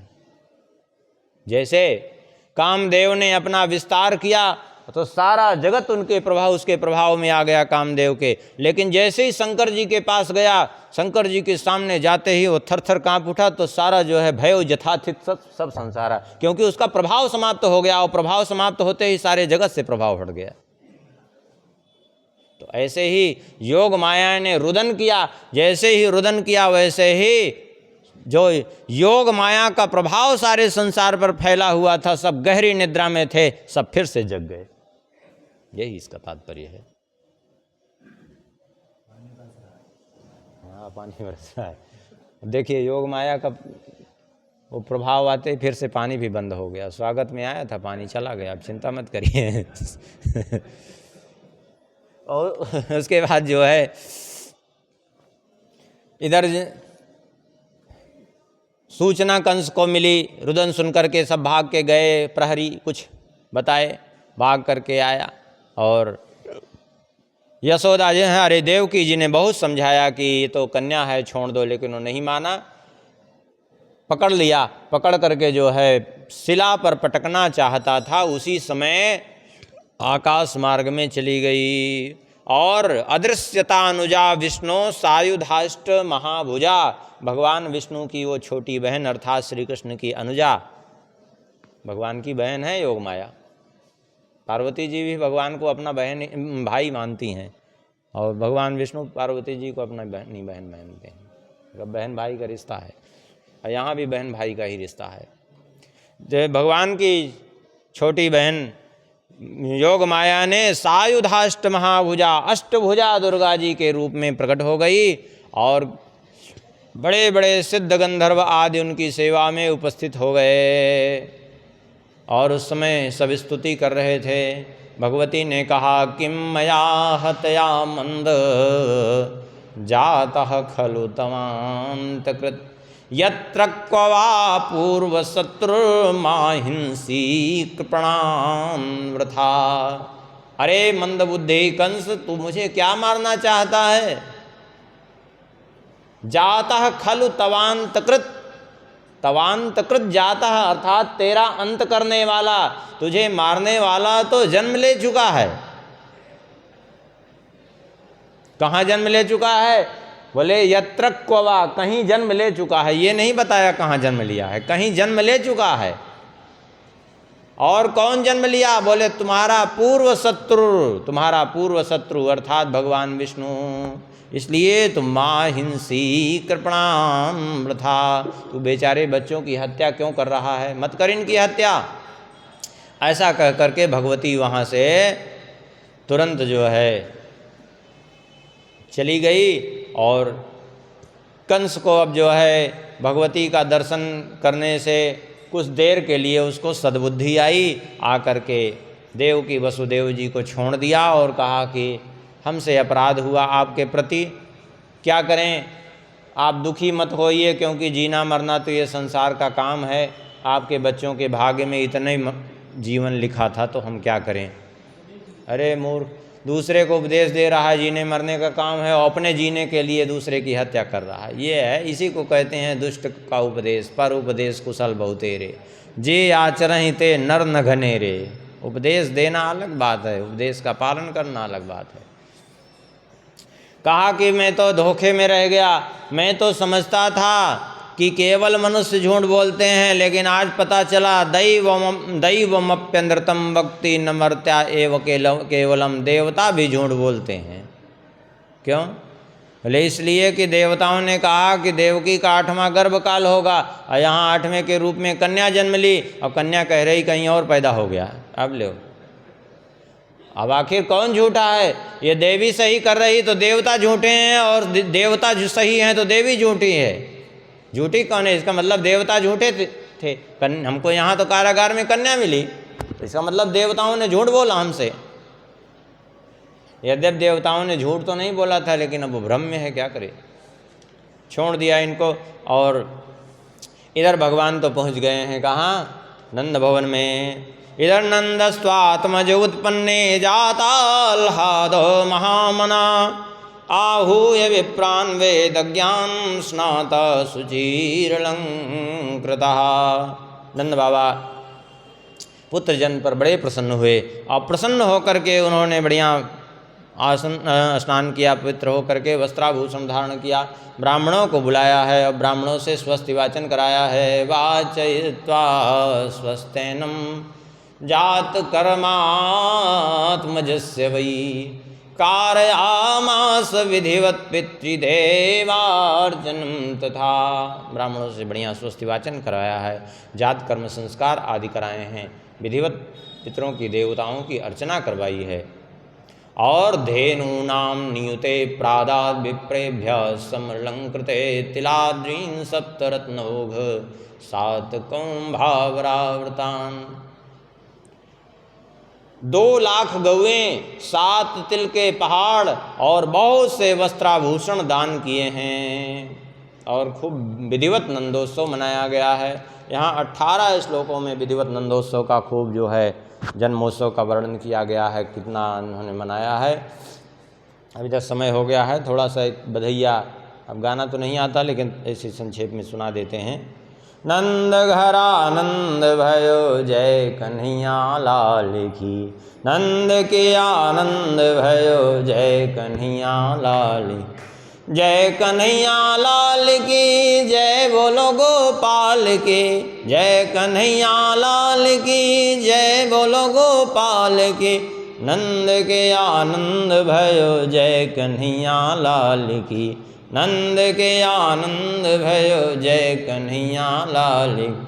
हाथी दिनों घोड़ा दिनों और दिनों पाल के, हाथी दिनों घोड़ा दिनों और दिनों पाल के, नंद के आनंद भयो जय कन्हैया लाल की, नंद के आनंद भयो जय कन्हैया लाल, आनंद उमंग भयो जय कन्हैया लाल की।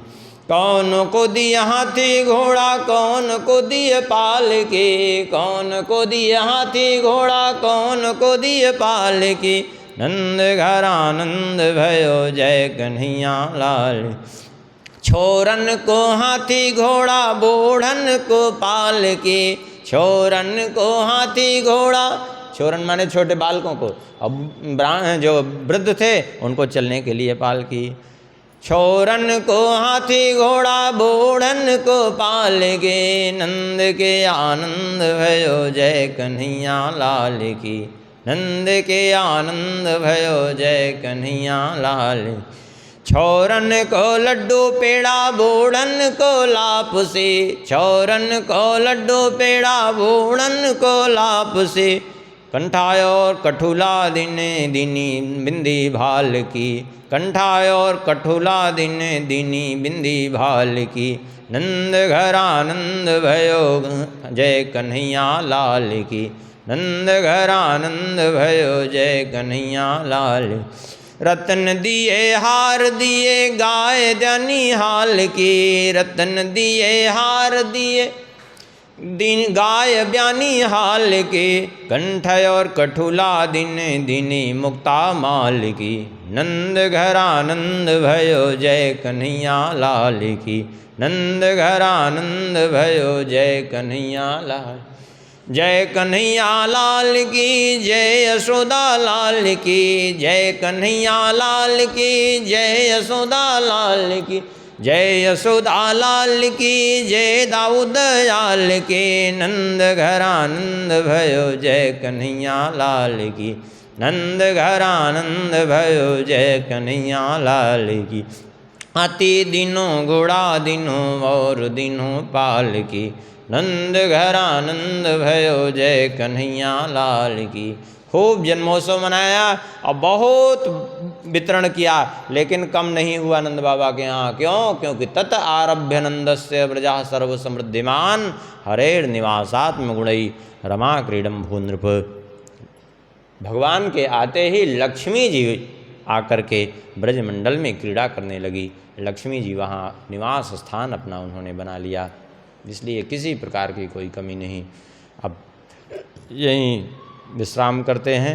अब से भगवान का जन्मोत्सव हम लोग रात्रि में मनाएंगे, अर्धरात्रि के समय 12 बजे।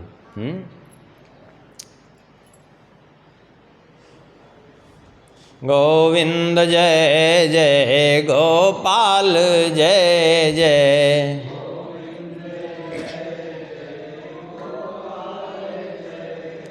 श्री राधा रमण हरि गोविंद जय जय।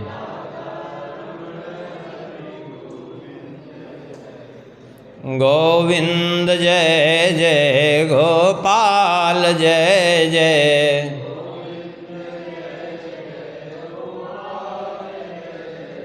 श्री राधा रमण हरि गोविंद जय जय।